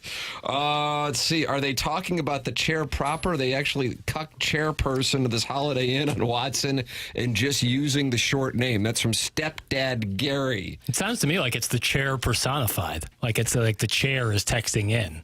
Like that with a human vehicle. This camera angle has me feeling like I'm hacked into Martin's webcam and I'm just lurking and waiting for him to get makered. I have to fix it every segment, but I fixed it. Well, why is it set like so it shoots at Martin's neck? Well, yeah, I know. Like, why is, well, why does it get cold? I don't know. Why does it get cold? There's probably an answer for that. I don't know. That one might be more explainable. It's not something that like I can just flip a switch. Can we talk to someone about addressing the issue so you don't have to stress over it? Yes. And I still stress Well, over does it. a smaller person sit there? It changes per show, so he has different preset camera angles for the show. Got it. So I don't know why it started doing that, but I'll talk to the people who Mickey know. Carroll used to host the morning show here? Is that No, I don't know why. I'll shrink down. Does that help? How about if I just adjust to the camera? No, it's fine. It's fine now. I just don't know why I would do that, but I'll figure it out. All right, I'll talk to Jackson's on folks. top of it. All right, Martin, you actually enjoyed this because you like when a coach goes, you know what, I screwed up.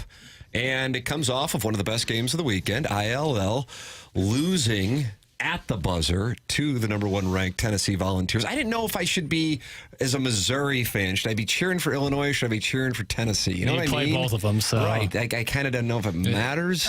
Illinois winning would have been better because the short term bolsters, and I think Tennessee's going to have. I think Tennessee's going to have a bunch of really good wins this year, being in the SEC and how good they are. So I think Illinois was in more need of a great win. Brad Underwood right after the game on not calling a timeout and holding himself accountable. I should have called the timeout. Point blank, I should have called the timeout after KJ made the free throw, game tied, got our defense set. We got better today, even though they had 2 more points than us. Had the ball last and made the play. You could tell he's distressed. I just really liked the end of the edit. I really didn't care for it. Sounded like he was about to say something else. Jackson, that's when you come out of it and say, he went on to say, damn it, Fiddles. Is that Jamie Rivers? Yeah. Damn it, Piddles.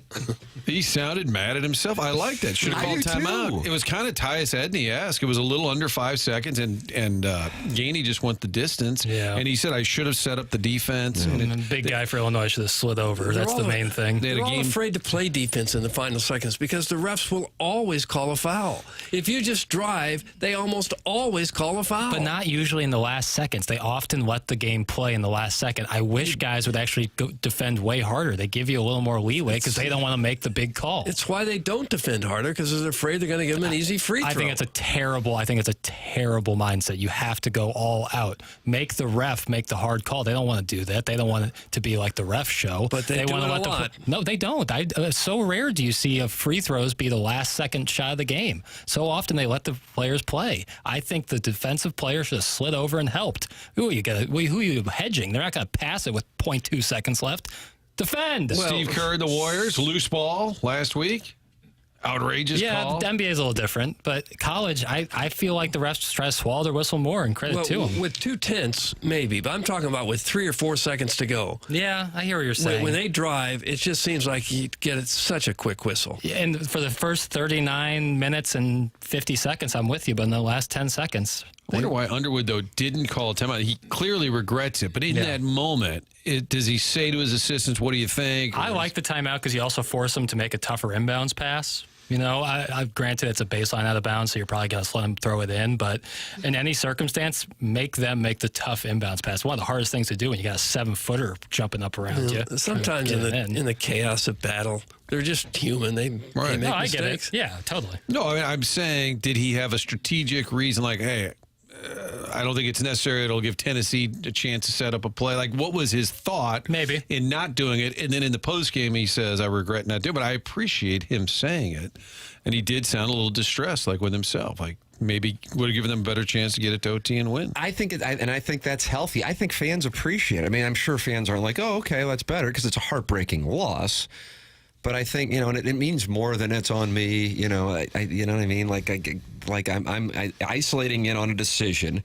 I messed it up in the moment, and I regret that because we have the #1 team on the ropes in our building, huge momentum boost, and I screwed it up. And I like that as opposed to just like the coach falling on the sword in general, and you feel like it's not necessarily really heartfelt. Yeah, it's pointed. He's telling about one specific moment that was in his hands. Dan Campbell had the same thing happen yesterday. I can't even say at the end of the Lions-Bills game because they just started the fourth quarter.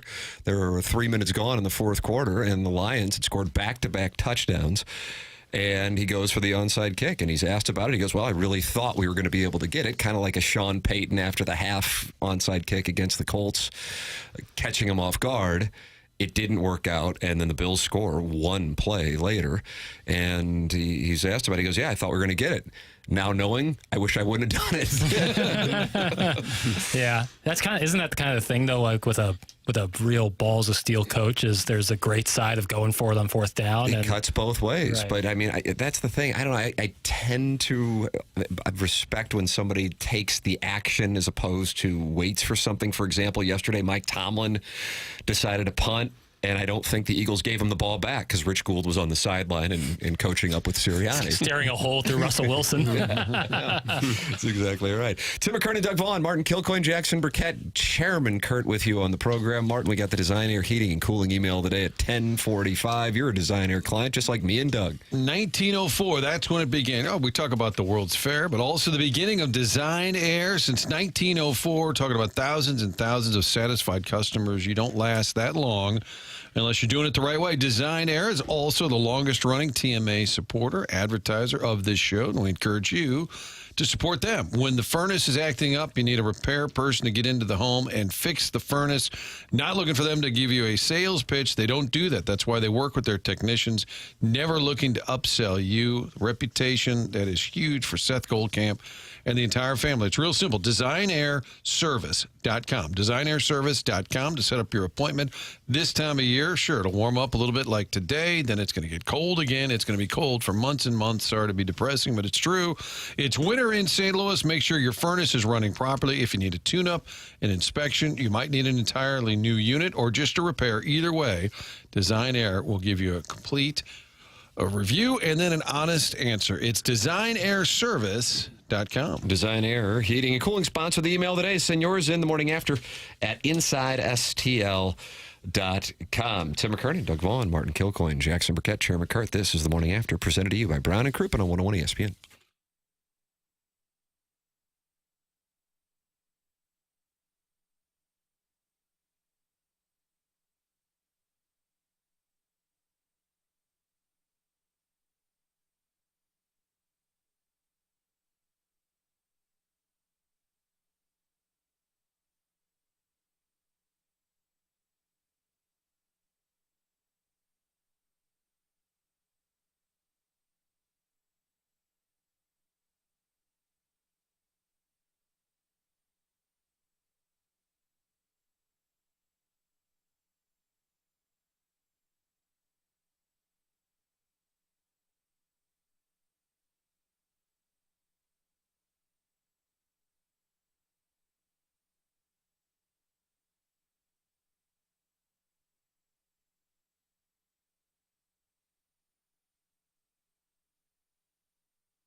This is Action Jackson with a Sports Center update, driven by Johnny Londoff Chevrolet and Johnny Londoff Autoplex. The Timberwolves defeat the Spurs last night, 106-92. Anthony Edwards, Ant-Man, with 26 points, despite a 20.12 rebound effort from Victor Wembanyama. That was another Sports Center update, driven by Johnny Londoff Chevrolet and Johnny Londoff Autoplex. See them at Londoff.com. Chevy, together we drive. Are you kidding me?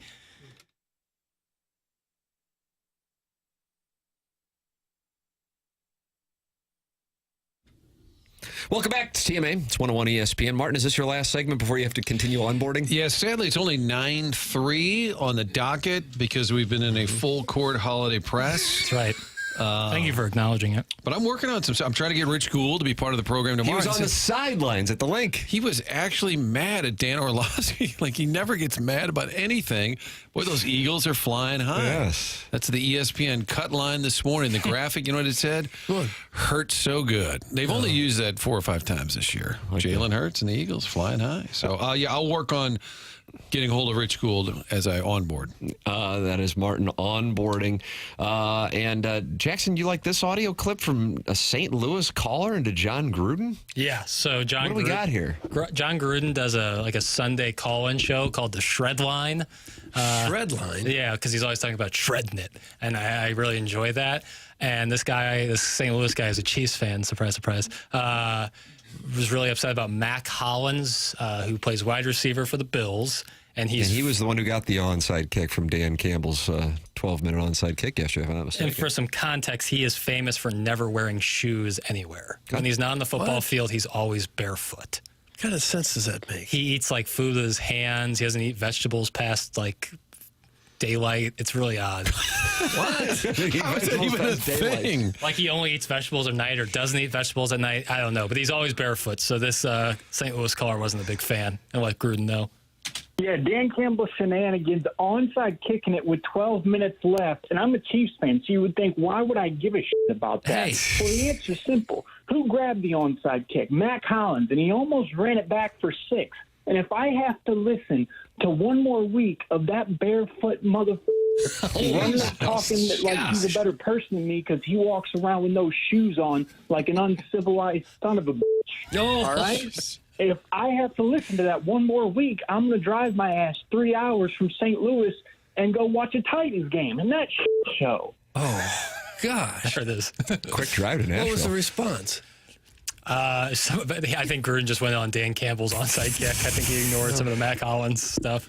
So Mac Hollins says he's better than people because he's barefoot? I guess that's that guy's interpretation of it. I really like Mac Hollins. He makes me. I think it's funny. No, you probably don't have a feeling one way or the other on Mac No, Hollins. I really don't feel strongly about Well, it. they had a snow game the other day, and he walked into Orchard Park, wherever they play in Buffalo, and barefoot, walked in, no shoes. Well, then it's getting to be a look at me thing at that point. See, that's what a lot of people are going to point to, is that it's look at me.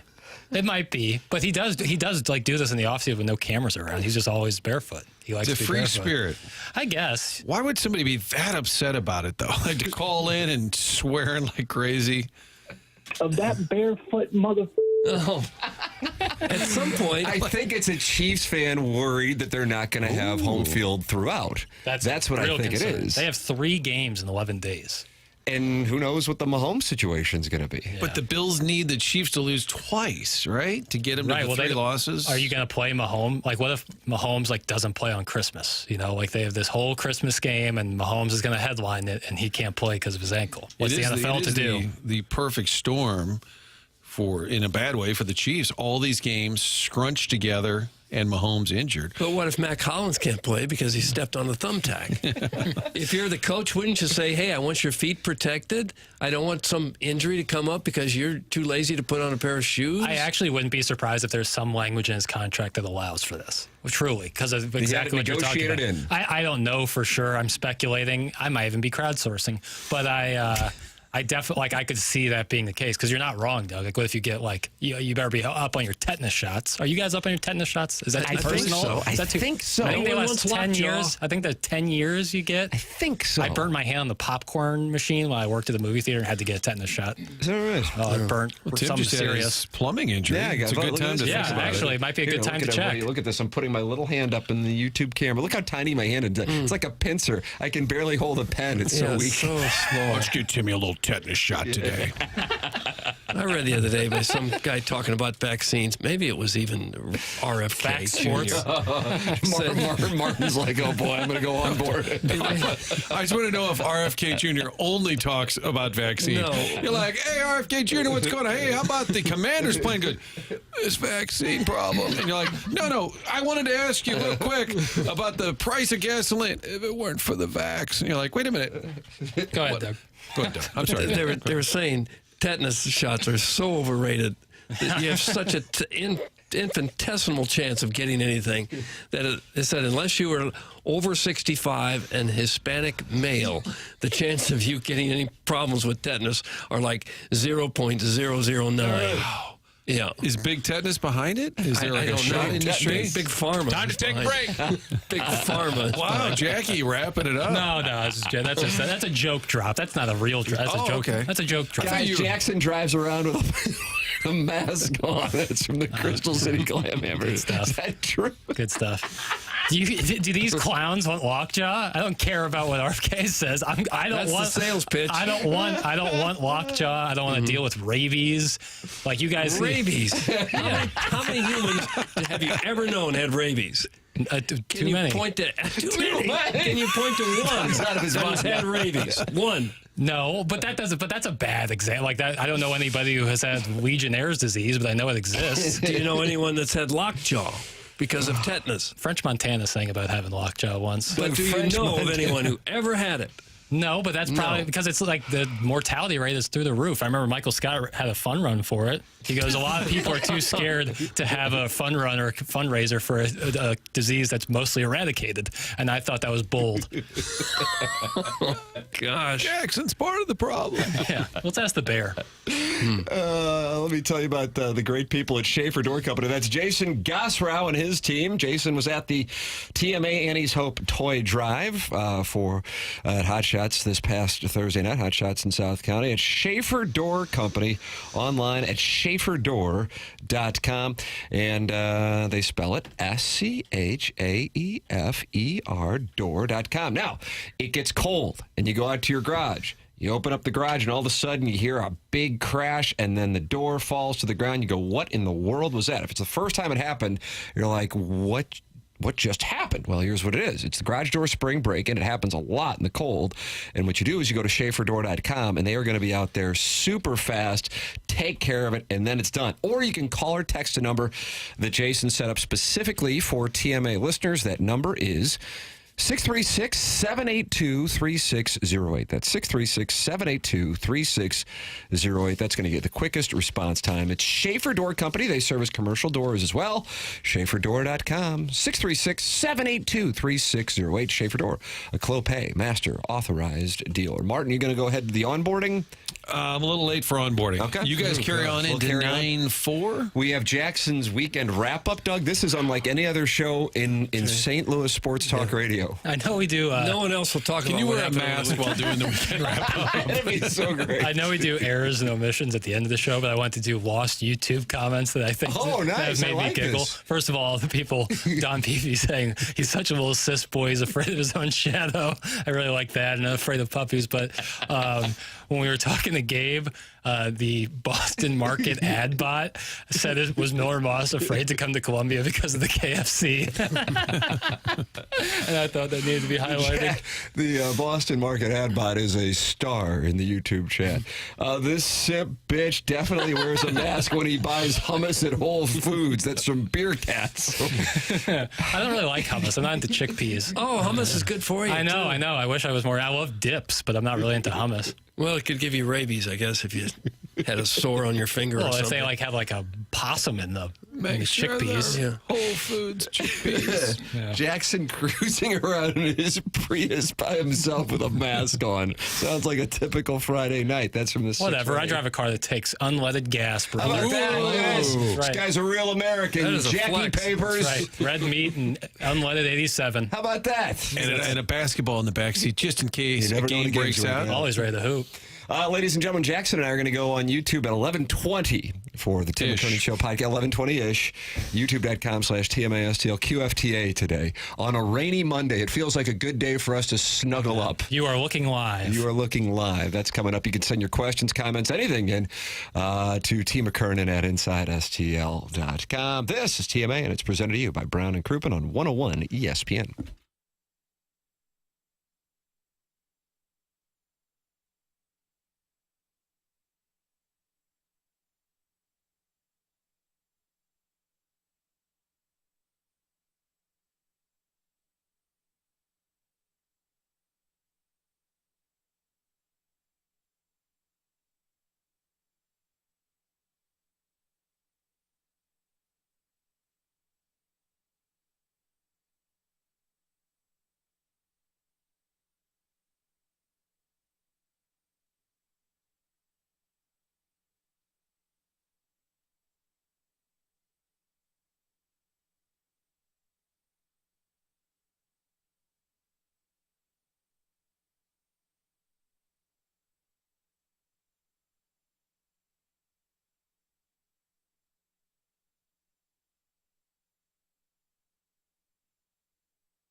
Oh, Doug, you got your beat you requested. I got my Terrence Trent D'Arby from my wife, and you got your Drizzy. I wanted this one bad. Well, you got it. Lockjaw.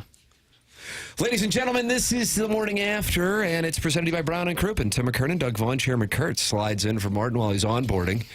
And Jackson Burkett, and he has this weekend wrap-up coming up in the 10 o'clock hour. Then we have the Design, Air, Heating, and Cooling email of the day, the morning after, at InsideSTL.com. The morning after at InsideSTL.com. Jackson, why don't we go with question one? All right. A lot of talk over the weekend about the Heisman discussion. Was this the take? I'm sensing that this isn't written out. Well, it's not totally written out. I was just looking at my TikTok while Jax was asking the question, and I still was able to pick up, without even looking, that my counterpart was on a bluff. Well, so I call. Doesn't matter. Doug, I'll be honest with you. I have 8-4 offsuit. Oh, okay. I mean, I can hit 5, 6, 7. I can flop trips, but it doesn't matter. I'm going to take this pot on the turn. Is this the takiest take of the weekend? Is the Travis Hunter Heisman discussion stuff? What is the take? Oh, that he doesn't deserve it. That if he was not with Prime, that no one would even consider him a top 3 candidate. Oh, is that right? I wasn't aware of the take. Yeah. It's kind of like it's a very takey take because you're on one side, you're saying, well, he's this. Who is one of the take smiths espousing this take? Oh, you just just roll through the Rolodex of take smiths. You'll find one on one camp, one on the other camp. There was one guy who didn't even have Travis Hunter in his top 3 of his vote. He went Genty, Cam Ward, Scatabo. Travis Hunter was not included in his votes. It's pretty easy to make the case for Genty. Pretty easy. Yeah. I mean, he's about to set all the records. No running back has ever won it that had more yards and more touchdowns than he did. This was the closest Heisman since 2009. Doug, who finished in second to Mark Ingram in 2009? I'll give you 10-1 on it if you want. Can we get a conference? It's tough these days. Can I have initials, please? TG. TG. I ran into him around because I was up there at that night in Ted New York. Graham? And saw him at a restaurant. I was with former Billiken Chris Sloan, the Sloaney Pony, and my wife. TG. Tony Gonsolin. Tony Gonsolin of the Dodgers. That's a good picture. Theodore Graham? Nope. Toby Gerhart. Nice. The Stanford running back. He played a couple good years for Carolina. Yeah, they loved him in the STL Today comments. He was the closest that Genty was to Hunter since, so it's been 15 years. Usually there have been blowouts here. Oh, boy. So the 09 choice was Mark Ingram or Toby Gerhart? Yeah. Down year for college football. They both had huge college seasons, though. Yeah, but just because they're not good pros doesn't mean they. Toby Gerhart, he would steal some touchdowns. Him and Mike Tolbert. It really vultures some touchdowns if you're a fantasy owner. I could see where Genty would be upset for not winning it. I could understand that. I think if you're going with he only got it because his coach is Deion Sanders, that would be a take. Yeah. I haven't seen it, but I'm not as locked in on. Yeah, the take really is snaps aren't stats. That's what they talk about with Travis You ever Hunter. heard that one, Doug? Snaps I haven't aren't heard stats. it, but I like it. But if you're playing essentially every snap and you're a top 2 cornerback at your position and a top 5 wide receiver on the other side, that's pretty good resume. That's who finished in third? Was it Gabriel? Did Gabriel finish in third? I thought it was Ward. Am I wrong on that? Well, either way. I will say this, and I think it's fair to say I watch the most college football on the dais. I'm not necessarily proud of that either, but I do. Lenora Sellers not being in the conversation blows me away. I'm not saying for the record, I'm not saying he should have been. It just was never talked about, and I'm like, I don't know if I saw anybody win against better opposition by making like Michael Vicking it. Really, I mean that's the best analogy I can make than Lenora Sellers. And I'm not saying that means he should have won. I'm just surprised that he didn't get the attention. That was Jaden Daniels. That's what I felt like I was watching with Lenora Sellers this year. Towards the end of the season for sure. And but I mean, they beat LSU and they're in the college football playoff if he doesn't get hurt. Totally. And I feel like that didn't get much attention, but Jordan Travis gets hurt for Florida State, and then they're just out. So we don't really count. We head to head. Well, SMU's seated ahead of Clemson. Okay, Penn State seated ahead of Ohio State. It's just so inconsistent. It's convenient and it's BS. But anyway, I don't think Genty's out of line. But I don't think the way that Genty was answering the question was like, I can't believe Travis Hunter. He's just saying I really thought I should have won it. Do you think part of the thing on Sellers is because he's a freshman, they're thinking to themselves, he'll be back? Like we're not taking a guy away from a guy who's going to leave, like go to the NFL. I mean, when you see who and how many people get Heisman votes, nobody has a better observation on awards than my counterpart Doug Vaughn on the local Emmy Awards. And I remember you saying, Doug, when you see and are aware of how they're voted on, at that point you can't take it really seriously. Once you voted on it yourself, you realize, wait a minute, this is all a scam. And so there's like, I don't know how many Heisman voters. I imagine that information is available, and I would be able to look it up, but right now I'm crowdsourcing. And then it's like, if you got a blog or a podcast, you can vote for the Heisman. And it just kind of becomes like a... Okay, I guess you got the number. I'll set the over-under at 500. Do you think it's over or under 500? I thought it was 700-ish. 928. Okay, all right. That's how many voters are on? Yeah, correct. It's like I'm on Twitter a lot, and this is the narrative. I shall follow the narrative, or I'm going to be, Colin Cowherd, and I'm going to go against the grain, and so I will vote for, an offensive lineman, and then be able to do a bunch of interviews on other podcasts to build my hashtag brand. It's just, I wonder if they allow all these people to vote just so they can constantly talk about the Heisman Trophy, and then when it gets right down to it, the top guys at the New York Downtown Athletic Club just they just get together and decide? They just decide and say, we'll give this guy this many votes and that many votes, and we'll get the right guy in here. Because, the truth is, if you watched Colorado play this year, you didn't really see a lot of Hunter on defense. And here's the reason. Remember Darrelle Revis? Yeah. They didn't throw when it was an island. Yeah. So you didn't really see it. Yeah. So you just knew that he was that good that they weren't throwing to him. And he was, it wasn't like he was ridiculous offensively, but because he played on both sides of the ball and he was causing receivers to be on an island, that became kind of the narrative. As far as who stood out to me on the best team I saw, it was Lenora Sellers, and he wasn't even mentioned. And Dylan Gabriel's outstanding, don't get me wrong, but I think Oregon does just fine without Dylan Gabriel. Lenora Sellers is out for South Carolina, and even in a game that he played for a half, and then they lose to LSU, and then they're in the college football playoff. So, but it's not a most valuable award. So that's the key there. I do like the idea of someone winning who's not necessarily a quarterback or a running back, because it's almost always a quarterback or a running back. But Genty's put up some of the best numbers any running back has ever had. And here's the deal, and I think you would agree with this.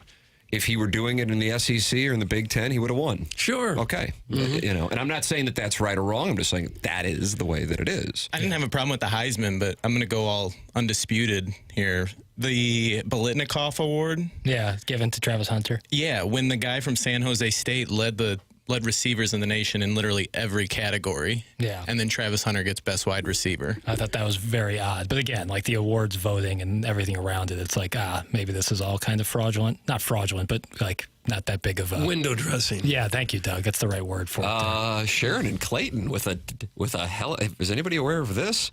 The real buzz around the Heisman is Hunter's girlfriend emerging as toxic? Yeah, so here's the other thing. Here's the Is anybody aware of this? Yeah, she didn't want to stand What happens when you're out on a Saturday night and don't watch the ceremony? What happened? There was like video going around. Like there's been like talk of his fiance who is like being like bad girlfriend, bad fiance, and like Deion Sanders had to like tap her on the shoulder for her to stand up when he won, and people are running with that as if they know these humans. So you're going after Sharon and Clayton? Not necessarily, but I think it's like I wouldn't pick if I was Sharon and Clayton. I just think it's the most like this is the parasocial thing where it's like these people don't know you and you don't know these people, so why are You're yelling at Sharon and Clayton. It's just so easy to be like, oh, no, I'm not talking about Sharon Clayton. Leave his fiance alone. Like people don't know her. It's so weird. There was also some video, one of Colorado's last games. It looks like she was getting in Travis's backside about him talking. His backside? What, like a strap on? Verbally, a verbal backside entering. Metaphorical backside, Doug. About talking to, I don't know if it was cheerleaders or some female fans, but she did not look pleased with that. Yeah, I just find it to be so strange. And it's like... She's a helicopter girlfriend? There's like a trend with this, though, man. Like, I look at it like people crap and destroy Brittany Mahomes. It's like you people don't know who these people are, and they don't know you. Like, let them live. Doug, you've been going after Brittany Mahomes for years? I've had enough, frankly. What'd she do? Yeah, exactly. It's so odd to me. Is it possible that at the ceremony she didn't really know what the protocol was. Didn't know, should I stand up? Should There's I not 1 stand million possibilities as to what it is, but nope, let some guy speculate on Twitter who created this Twitter account 6 months ago. Is this pals required to say parasocial twice a day? Jesus! Yeah. That's from Chairman Steve in Wildwood. He doesn't like your use of the word parasocial. I think everyone's had enough of that. Well, I don't give a rat's. I don't care. I don't care. I'm going to speak because I see that people like live on Twitter and it's gross. Oh.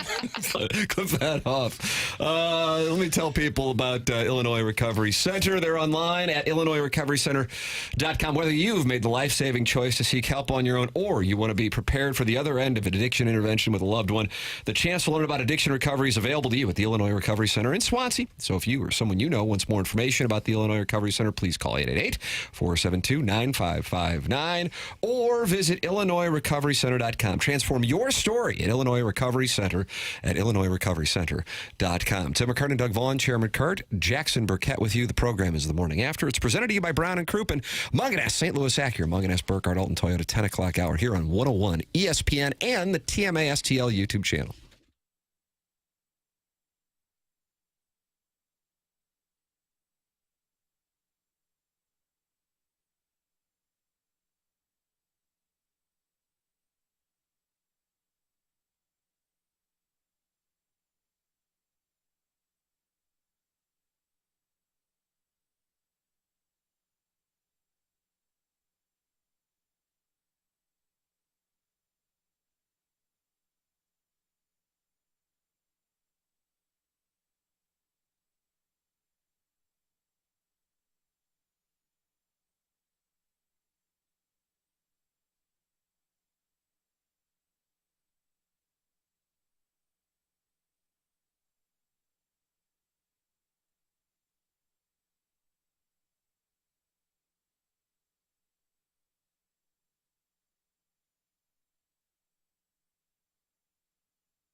CMA 101 ESPN, Munganess, St. Louis Acura, Munganess, Burkhardt, Alton Toyota, 10 o'clock hour. Send your emails in. Design, Air, Heating, and Cooling email of the day. Jackson, any big prize today? We were giving away those Cardinal tickets last week. Why don't you give away something?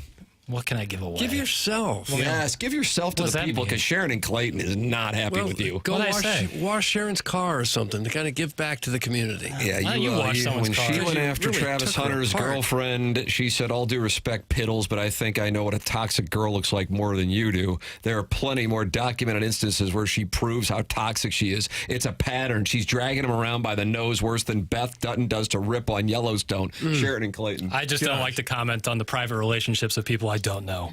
How about that, Doug? That sounded kind of Huffy. Well, I'm just like, I don't think it's right. I don't think it's a great fair. dirt bike company in the 80s. A lot of Huffies in my neighborhood. Like you want to like mongoose decades. To me, like you want to go after an athlete, that's fine, but like let their family live. And they're like, well, they're all over social media. I do subscribe to mafia rules. Right. I really do. Like I might not like somebody, but I'm going to leave the wives and children out of it. Right. Like I think it's unfair. With that said, I'm taking Sharon's side.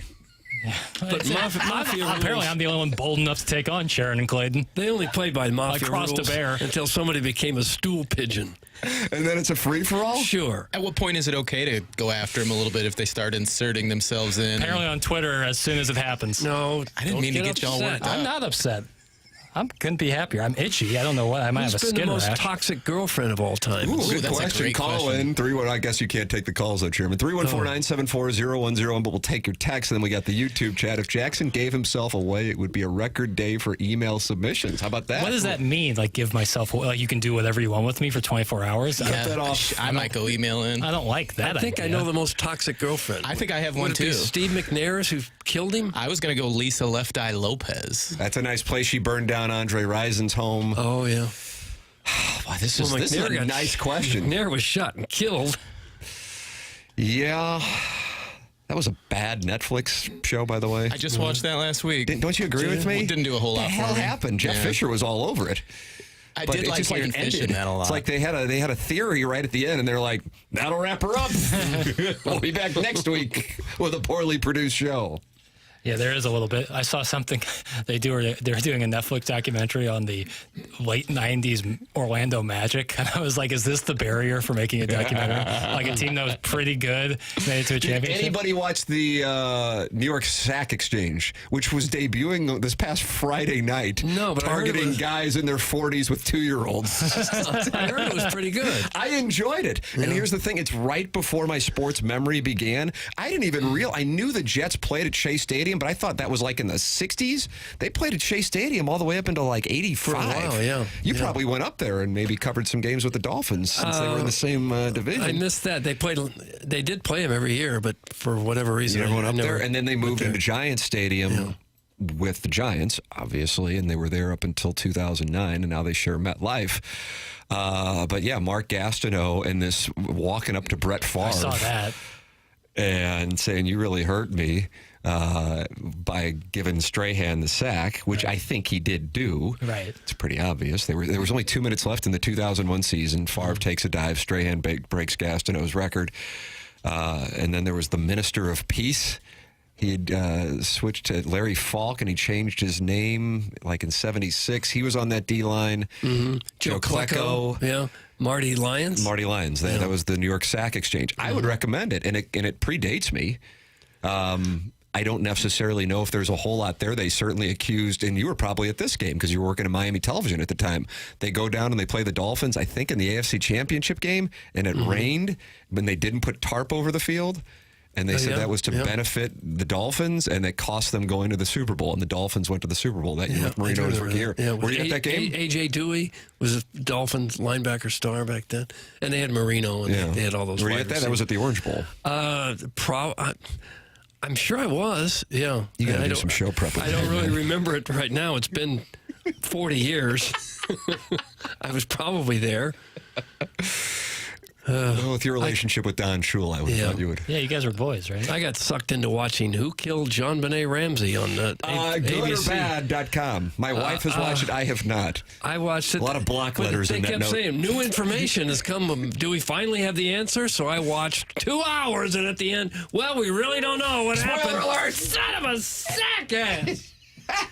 They came up with 5 potential strangers who may have done it, but then one by one eliminated each one of them. Well, probably not. DNA didn't match. No, he wasn't in town. No. So they never really came to a conclusion. Sounds like a good use of your time. Well, I thought it was going to be. Turned out not so much. Sharon and Clayton says humans aren't complicated. They're very simple and not that hard to figure out. It is what it is. That's Sharon and Clayton, Jackson. We agree to disagree on this topic then. That's that, and sometimes that's the only resolution is agreeing to disagree. Right. We have different schools of thoughts on the matter, and that's fine. You think women might have a better idea what other women are like than men? I don't think, yes, I do think you're right there, but I don't think any of us know because we don't know these people personally, and to speculate on it, I think, is unfair. Stephen Wildwood is nominating his own wife for being the most toxic one in the relationship. Sometimes she just gets in the way of my fun. So if you share Steve's opinion, please text in at 314-399-9646, and Stephen Wildwood's wife can wind up winning. Didn't Tawny Katane beat the hell out of one of the Cardinal pitchers? Well, he was with the Angels at the time, and then a couple weeks later, he came to St. Louis, and we were told you can ask anything, but don't ask about Tawny Katane beating him with her high heel. Was that Chuck Finley? That's correct. And she was in a White Snake video? That's correct, and that was the Here I Go Again video, Doug? Was that 80? She was a pretty big 86? star. And was she, Right 85, 87? was she the one slanging timeshares on radio? No, that was Tawny Roberts. Tanya Roberts. Went by Tawny. Tanya. She was was Charlie's Angels at the end? Or Doug, how many timeshares do you have? None. Great investments. EDF is a wonderful sponsor of the program. Do you want to support the EDF group as a sponsor? TMA, it's real simple. Do you have a fire extinguisher where you work? The answer is yes, you certainly do. So please email the EDF group at fire@theedfgroup.com so a technician can come out and explain to your team how the EDF group can save your company money. Again, that email address is fire@theedfgroup.com. The EDF group is high and will prevent your facility from having high fires. Experience the EDF group difference. Learn more at theedfgroup.com. Send your emails in. Design, Air, Heating, and Cooling email today. Coming up, we're in the midst of Jackson's weekend wrap up here on TMA 101 ESPN.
We're in the middle of Jackson and Sharon and Clayton's war, Doug, and I feel like we should just leave the room and let them figure it out. Okay, has she fired back on him? I thought we agreed to disagree. Sharon and Clayton says, thank you, Doug. Hope I see you at the Blues game in your Santa suit on Tuesday. I won't be wearing a Santa suit. You going to the game on Tuesday? I don't have tickets. Is that your way of asking somebody for something? Yeah, sure, I'd go if I had them, but I just can't seem to get my hands on them. Here's a little fun fact for no one tell. and I've actually been wondering this, and I saw this on the STLtoday.com Blues forum, so I need to attribute properly. Because I've been thinking to myself, number one, the number of games the Blues have had in a short amount of time, the number of road games the Blues have had, and the quality of the opposition that they have been playing, really, since Montgomery was hired. And I'm going, at some point, it's got to let up. And there actually is a site that tracks it, and the Blues have the 5th easiest schedule remaining in the NHL. Yeah, So- they've got they got a tough week coming up. They face New Jersey, Tampa Bay, Florida, all good teams. Brutal. But then they play a bunch of butt asses: Detroit, Nashville, Buffalo, Chicago, Ottawa, Columbus. You can pick up some points Here here. you go. Here you go. Because I was thinking, my God, this is like you're like in the SEC with what they got going on, and they're playing constantly. And last night, that's why Joey Vitale and Kerber were calling it a slogan game, Doug. I like that, a slogan game. I don't know. And the top line ratcheted it up. All right, Jackson, what's our next question here for Jackson's weekend wrap-up on TMA, presented to you by Brown and Crouppen on 101 ESPN. This question's a social faux pas question. Social faux pas. Faux pas. Okay. Are too many people listening to their AirPods in public, and does that bother you? Not at all. I do not grocery shop without my AirPods. And number one, it's because I'm a big celebrity, and I don't want to be disturbed. I don't want to sign when I'm at the grocery store. It tells people, go away, leave me be. But like, what if and this is just a theory, but I'm always listening to podcasts. I really am. What if I wanted to get my hair cut and I throw in my AirPods? Well, now you're shaming me because I haven't had a haircut since 2006. Right, but let's say an Uber picks you up, or you're at the dentist office, and it's not 100 West Dental where you can have a lovely conversation with Dr. Brandon Pryor. Wow. How about that, Doug? He just weaved in a sponsor. Is putting in your AirPods or any sort of headphone? I don't think so at all. Okay. I really don't. It sounds like it bothers you, though. No, Otherwise it you wouldn't doesn't. ask I was asking. So you brought up something that doesn't bother you as being a social faux pas? Well, I see that I see people complain about that, and that kind of. Why would anybody care if somebody's got AirPods in? Because you're not being attentive. You know, you could things could pass you by. Well, if they're in their own space now, if they're working and they need to interact with people, that's a different situation. Right, but one could say at the grocery store, maybe you're taking a little too long in front of some of the marinades, and I'm trying to get my Lowry. I'm trying to get my Lowry's on, and you're blocking the marinades, and I can't tell you to move. I can't get used to seeing somebody with AirPods in talking. Oh, yeah, like he's on the phone. Yeah. That's a different deal. Yeah, if I'm just that's listening, kind of weird. Then you feel like the worst when you're like, what'd you say? And they're talking on the phone. They're like, oh, sorry, I'm on the phone. It's like, it doesn't, like, you're not wearing a sign on your head that says, I'm talking on the phone. Here's from an Uber driver. As an Uber driver, I prefer if you have them in. That's from Tiger Warson Woods. All I need to hear. The only bad place to use your AirPods is getting your hair cut. Everywhere else is okay. That's from the 314. That's kind of where I want it most. How the hell are you talking to the dentist anyway? That's from the 314. You can talk to the barber. My dentist is hard. This is not Dr. Brandon Pryor of 100 West Dental. Wow. Nor will I name the dentist, but for whatever reason, my dentist always asks like my background every single time, and I've always just keep a Post-it note or something of each patient so you know going into it. Jeez. This guy went to Mizzou. Easy there, hot shot. This guy went into radio. It's tough. But then when he knows I like sports, and when he's hands in my mouth, he's like asking me like fantasy football questions. He's like, "How do you think the Saints passing game's gonna work?" I'm like, "Your dentist is a degenerate gambler." I don't know. Like I can't really like give you my take when you're like Could you take fiddling a with my whiteboard molars. and write it down for Yeah, him? like your Nell board. Well, but that's now I like feel like it should be free if I'm giving out fantasy football advice. Oh, you want your dentist to remember your alma mater? I just want like a brief background. Big star. But when you ask me every time, so where'd you go to college? It's like a little frustrating because like I remember things about you, Doc. Yeah, but you have one dentist. He has hundreds of people who... Chairman, I you're know, speaking the truth right now. But that's why I think Jackson's really outside of himself. I think he should have a database. Jackson clearly changed his stance on this issue after hearing Tim's response. That's from Andrew Long in the YouTube Nonsense. I want to put my AirPods in more. I just don't want to seem socially I might go to the grocery store, Doug. I'm thinking about having taco night this week. Are you really? And I might go to the grocery store. Might do it today, as a matter of fact. Yeah. And I will have my AirPods in, and I'll probably be podcasting like the Dickens. There's nothing worse than having them in and you're trying to drown out the world and somebody that can see you have them in. That's another thing, wants to continue the conversation, you got to pull it out. Yeah, no, it sucks. It sucks. I just say, is it a social faux pas or not? I showed up somewhere I wanted to have them in the other day, dead as could be, wore them anyway just to try to fend people off. Keep people from talking to you. Mm-hmm. Libby Jack is a 75-year-old woman living inside the body of a 26-year-old male. That's from Mr. Siders, and you played golf with him, and he's critical of your 7-iron carry. That's not true. That's not true. Mr. Siders, the action is back on you. 75-year-old women can't shoot the rock like I can. I bet there are some, probably. Yeah, probably. Doris Burke can still shoot. The true simultaneously self-important psychotic move is someone at the gym sans headphones having a conversation on speakerphone thinking they're a mover and a shaker when in reality they're a schmuck like Ellis in the Christmas classic Die Hard. That's from Carlos Spicy. Yeah, that's big Ellis vibes. That person should be ejected from the premises. If you are talking on speakerphone at the gym loudly, you should be removed. Yeah, that's a big. Well, how is that any different than talking loudly to the person next to you?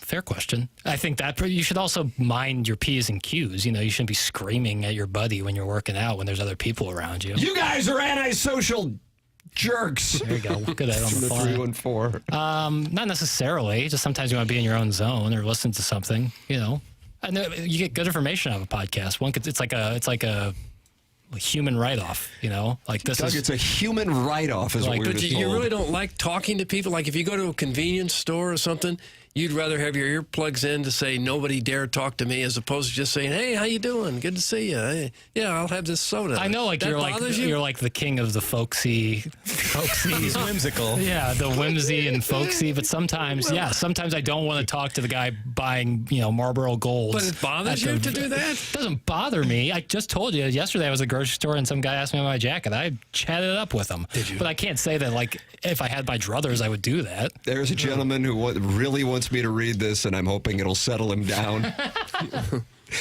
Dudes with headphones on at all times is the adult equivalent to an iPad kid.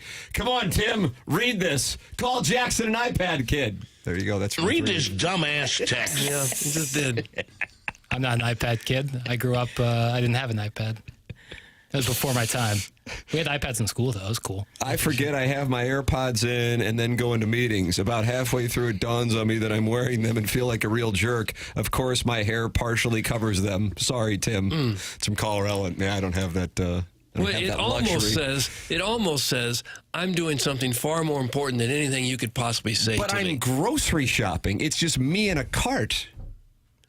Well, that's different than if you're at work or something. Well, go after Colorado. But I don't want to talk to like someone's buying tomato juice at the grocery store. Am I going to ask them? You going with Hunt's or DeMonte? But when you go to check out and there's someone there you might need to talk with, the earbuds that's different. probably ought to Yeah, come you up. take them out in that. But also self-checkout. But also, at that situation, yes. But in terms of just cruising the aisles, no, it's okay. And that's Tim is a man of the people who worked up from the rough and tumble streets of South St. Louis. He humbly tries to shop and carry on despite making it out and going on to greatness. That's from the 636. God.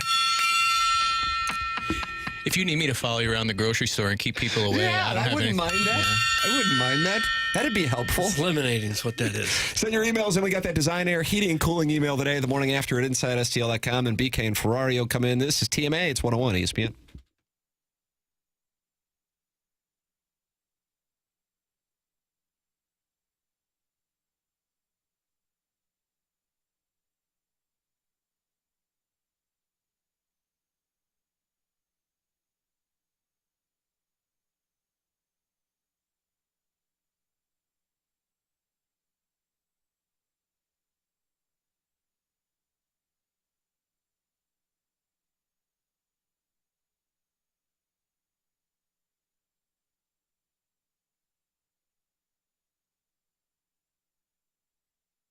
Michael's Flooring has been family and locally owned for over 30 years. Michael at Michael's Flooring takes pride in helping and making sure his employees are happy and make a great living. And that is why he is offering carpet installers $7 a square yard. Michael's passion is flooring, and when you order from him, he wants you to have the best experience for the best price. And that's why he is making sure he gets the best installers. And he's giving them $7 a square yard. That is awesome compensation in this industry. It's Michael's Flooring, and if you are interested, go to igotfloored.com and find out how you can apply to be a part of Michael's team. I Got Floored. michaelsflooring.com. They have it all at Michaels Flooring, and they have so many varieties of all flooring with 3 easy-to-get-to locations in the St. Louis area, in Creve Coeur on Olive, in Darden Prairie, and St. Peter's. It's Michaels Flooring, $7 a square yard for carpet installers. If you're interested, go to igotfloored.com.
This is Action Jackson with the Sports Center update brought to you by Saliga Heating and Cooling. Blues take 3 out of 4 points over the weekend. Off today, taking on the Devils tomorrow evening. Catch that game right here on 101 ESPN. Pregame at 6 p.m. Puck drop at 7 p.m. That was another Sports Center update brought to you by Saliga Heating and Cooling, an independent American Standard heating and air conditioning dealer.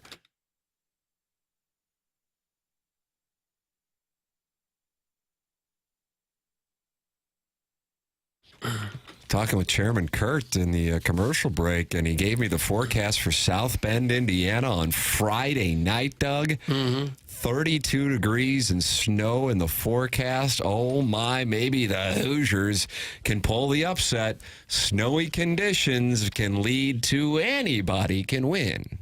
Keep an eye on it. Keep an eye on it. Yeah. And you're going to get 8.5 points. I like that a lot. If it's going to be snowing like crazy up there, is that what you're seeing, Chairman? I didn't go real in depth, but the little icon has some snow Snow in flurries. Low of 22, high of 32. Ooh, cats and dogs. Oh, so it's going to be in the 20s by the time those boys are out there. Cats and dogs. Well, if it ever gets that cold around here, you would know who to call, and that would be Design Air. Yeah, designairservice.com, right? Jingle to Seth Goldcamp, and it wouldn't matter how cold it is because your furnace would be working just fine. Thank you very much, because Seth or one of his technicians would have been out to your house to take care of your furnace like they have been to mine and Tim's. And about all of us here on the dais have used Design Air Heating and Cooling because they are simply the best in town. It's a fourth-generation St. Louis business. They've served over 10,000 people since they opened in 1904. The longest-running TMA supporter and advertiser on the show. They're known for their honesty and going way above and beyond the call. One tiny way of doing that is to put on the little hospital booties when they come into your house. I always like that.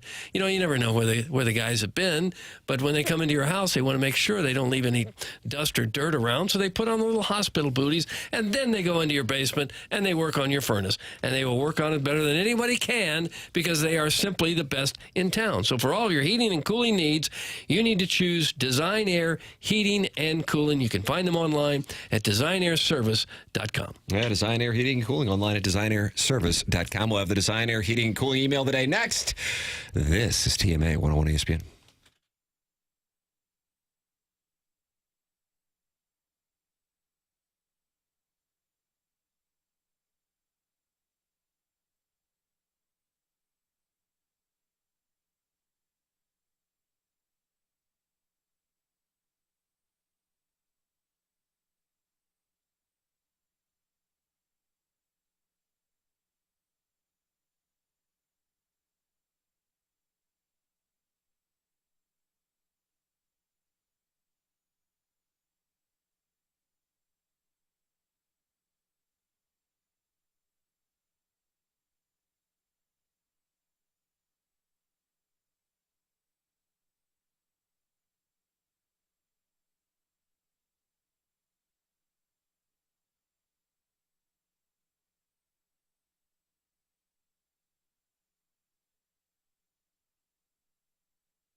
Welcome back, TMA 101 ESPN. We'll have the Design, Air, Heating, and Cooling email of the day, and then BK and Ferrario take over. Then Jackson and I at 11:20-ish, Doug.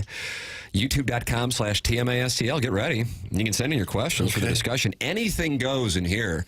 And Jackson, guess what? Got an erotic story. Nice. Yes. Yes. There's nothing hotter than two guys on a cold morning in the Midwest reading erotica to each other in an HD2 podcast studio.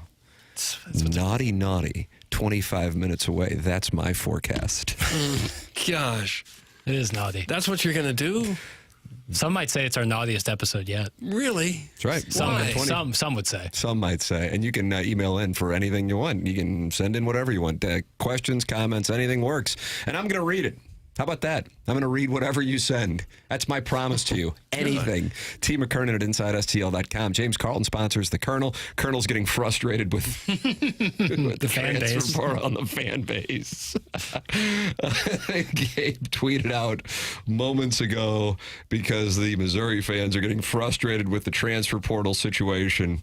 And come on, Lacey now has entered the transfer portal.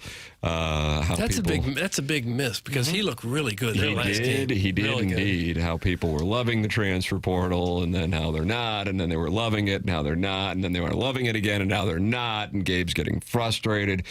So anyway, that is coming your way here on the program. You miss anything? Go back and podcast. Schaefer Door Company podcast. James Carlton sponsors Gabe online at carltoninsurance.net. You can give him a call. He's my insurance agent. 314-961-4800. That's James Carlton. 400 5-star reviews. Make the switch. They do all the paperwork for you. carltoninsurance.net. Ladies and gentlemen, time for the Design, Air, Heating, and Cooling email of the day. Oh, what a weekend it was. My fat-ass husband, who's hung like a tack, caught me fooling around over the weekend. It all happened on Sunday morning when my husband was taking a soak after I did. He couldn't sniff the Napoli on my loofah from the night before.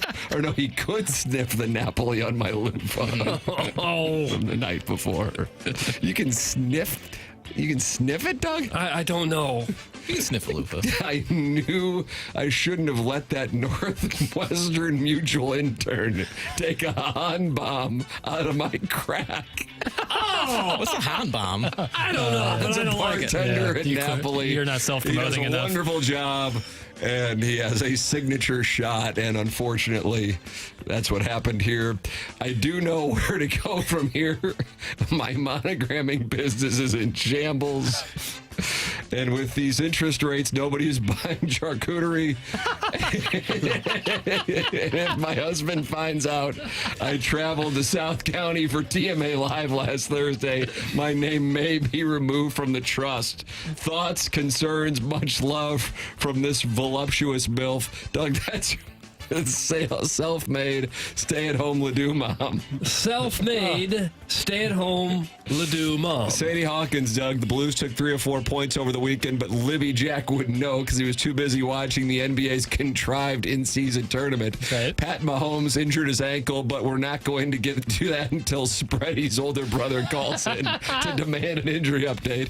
The Cardinals' 2025 slogan of "We're sitting this one out" is permeated into the official wall calendar that doesn't feature any actual players, but does feature a bunch of empty seats. Good thing those calendars don't have any photos of Nolan Arenado, because Doug saw a report from Fax Sports that Arenado's already been traded to the Astros for Boomer Kingsley and a bag of fleshlights. No, we got a good third baseman.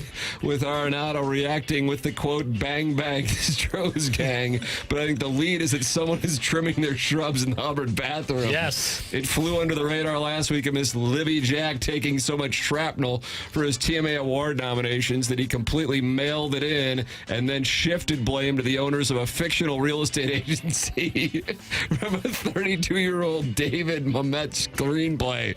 But there's a new recurring bet where Libby Jack mumbles something about Sound Story, then a few minutes later berates the audience for not switching from the TMA app to another platform, as if it's the fault of the loyal listeners who followed this dumb show across the low-powered AM radio dial to the app for not grasping that the dedicated TMA app is not not the correct platform to use if you want to hear the entire show. Now, stop pleasuring yourself to NBA Cup highlights and fix Martin's camera so it doesn't auto-zoom on the back of a Dell monitor every 10 minutes. Book a chiropractor. You're going to hurt yourself slapping yourself on the back so much. Swope. Weak. Buck Swope. And finally, misconnection, Thursday, December 12th, Hot Shots on Lindbergh. I had just finished making water when I spotted a 26-year-old blonde bombshell in the men's room. His chalky white complexion reminded me of skim milk, kind of like an albino vampire. He walked with the fluid grace of someone who was almost athletic enough to make the starting lineup for his public school basketball team, but his timid smile told me he spent a lot of time riding the pine. Obviously, I was intrigued, but I was too shy to find out if he had Kobe Bryant's silhouette tattooed on his lower back. As I was leaving the restroom, he nodded at me. It was an unmistakably flirty nod. This nod conveyed, let's play tonsil hockey in the handicap stall and let our curious fingers roam around on each other's southern dirt roads. Sadly, I did not act on my desires, and I fear we'll never see this tall, translucent hunk again. Dear Pale Prince, I will never stop thinking about you. That's from a random guy in the Hot Shots restroom. And that's who we have! Random guy. For the Design Air Heating and Cooling email today. I'm going to go with the self-made stay-at-home Ledoux mom for using the term smell the little Napoli on my loofah. Yep. All day. I agree with Doug. Self-made stay-at-home Ledoux mom is one. The Design Air Heating and Cooling email today. BK and Ferrario up next. Then Jackson and I are on youtube.com/TMASTL here in 18 minutes with QFTA for the Tim McKernan Show podcast. For Jackson Burkett, Chairman Kurt, Martin Kilcoyne, my brother Kevin, Douglas Sullivan, Vaughn, and Tim McKernan. This has been TMA presented to you by Brown and Crouppen on 101 ESPN.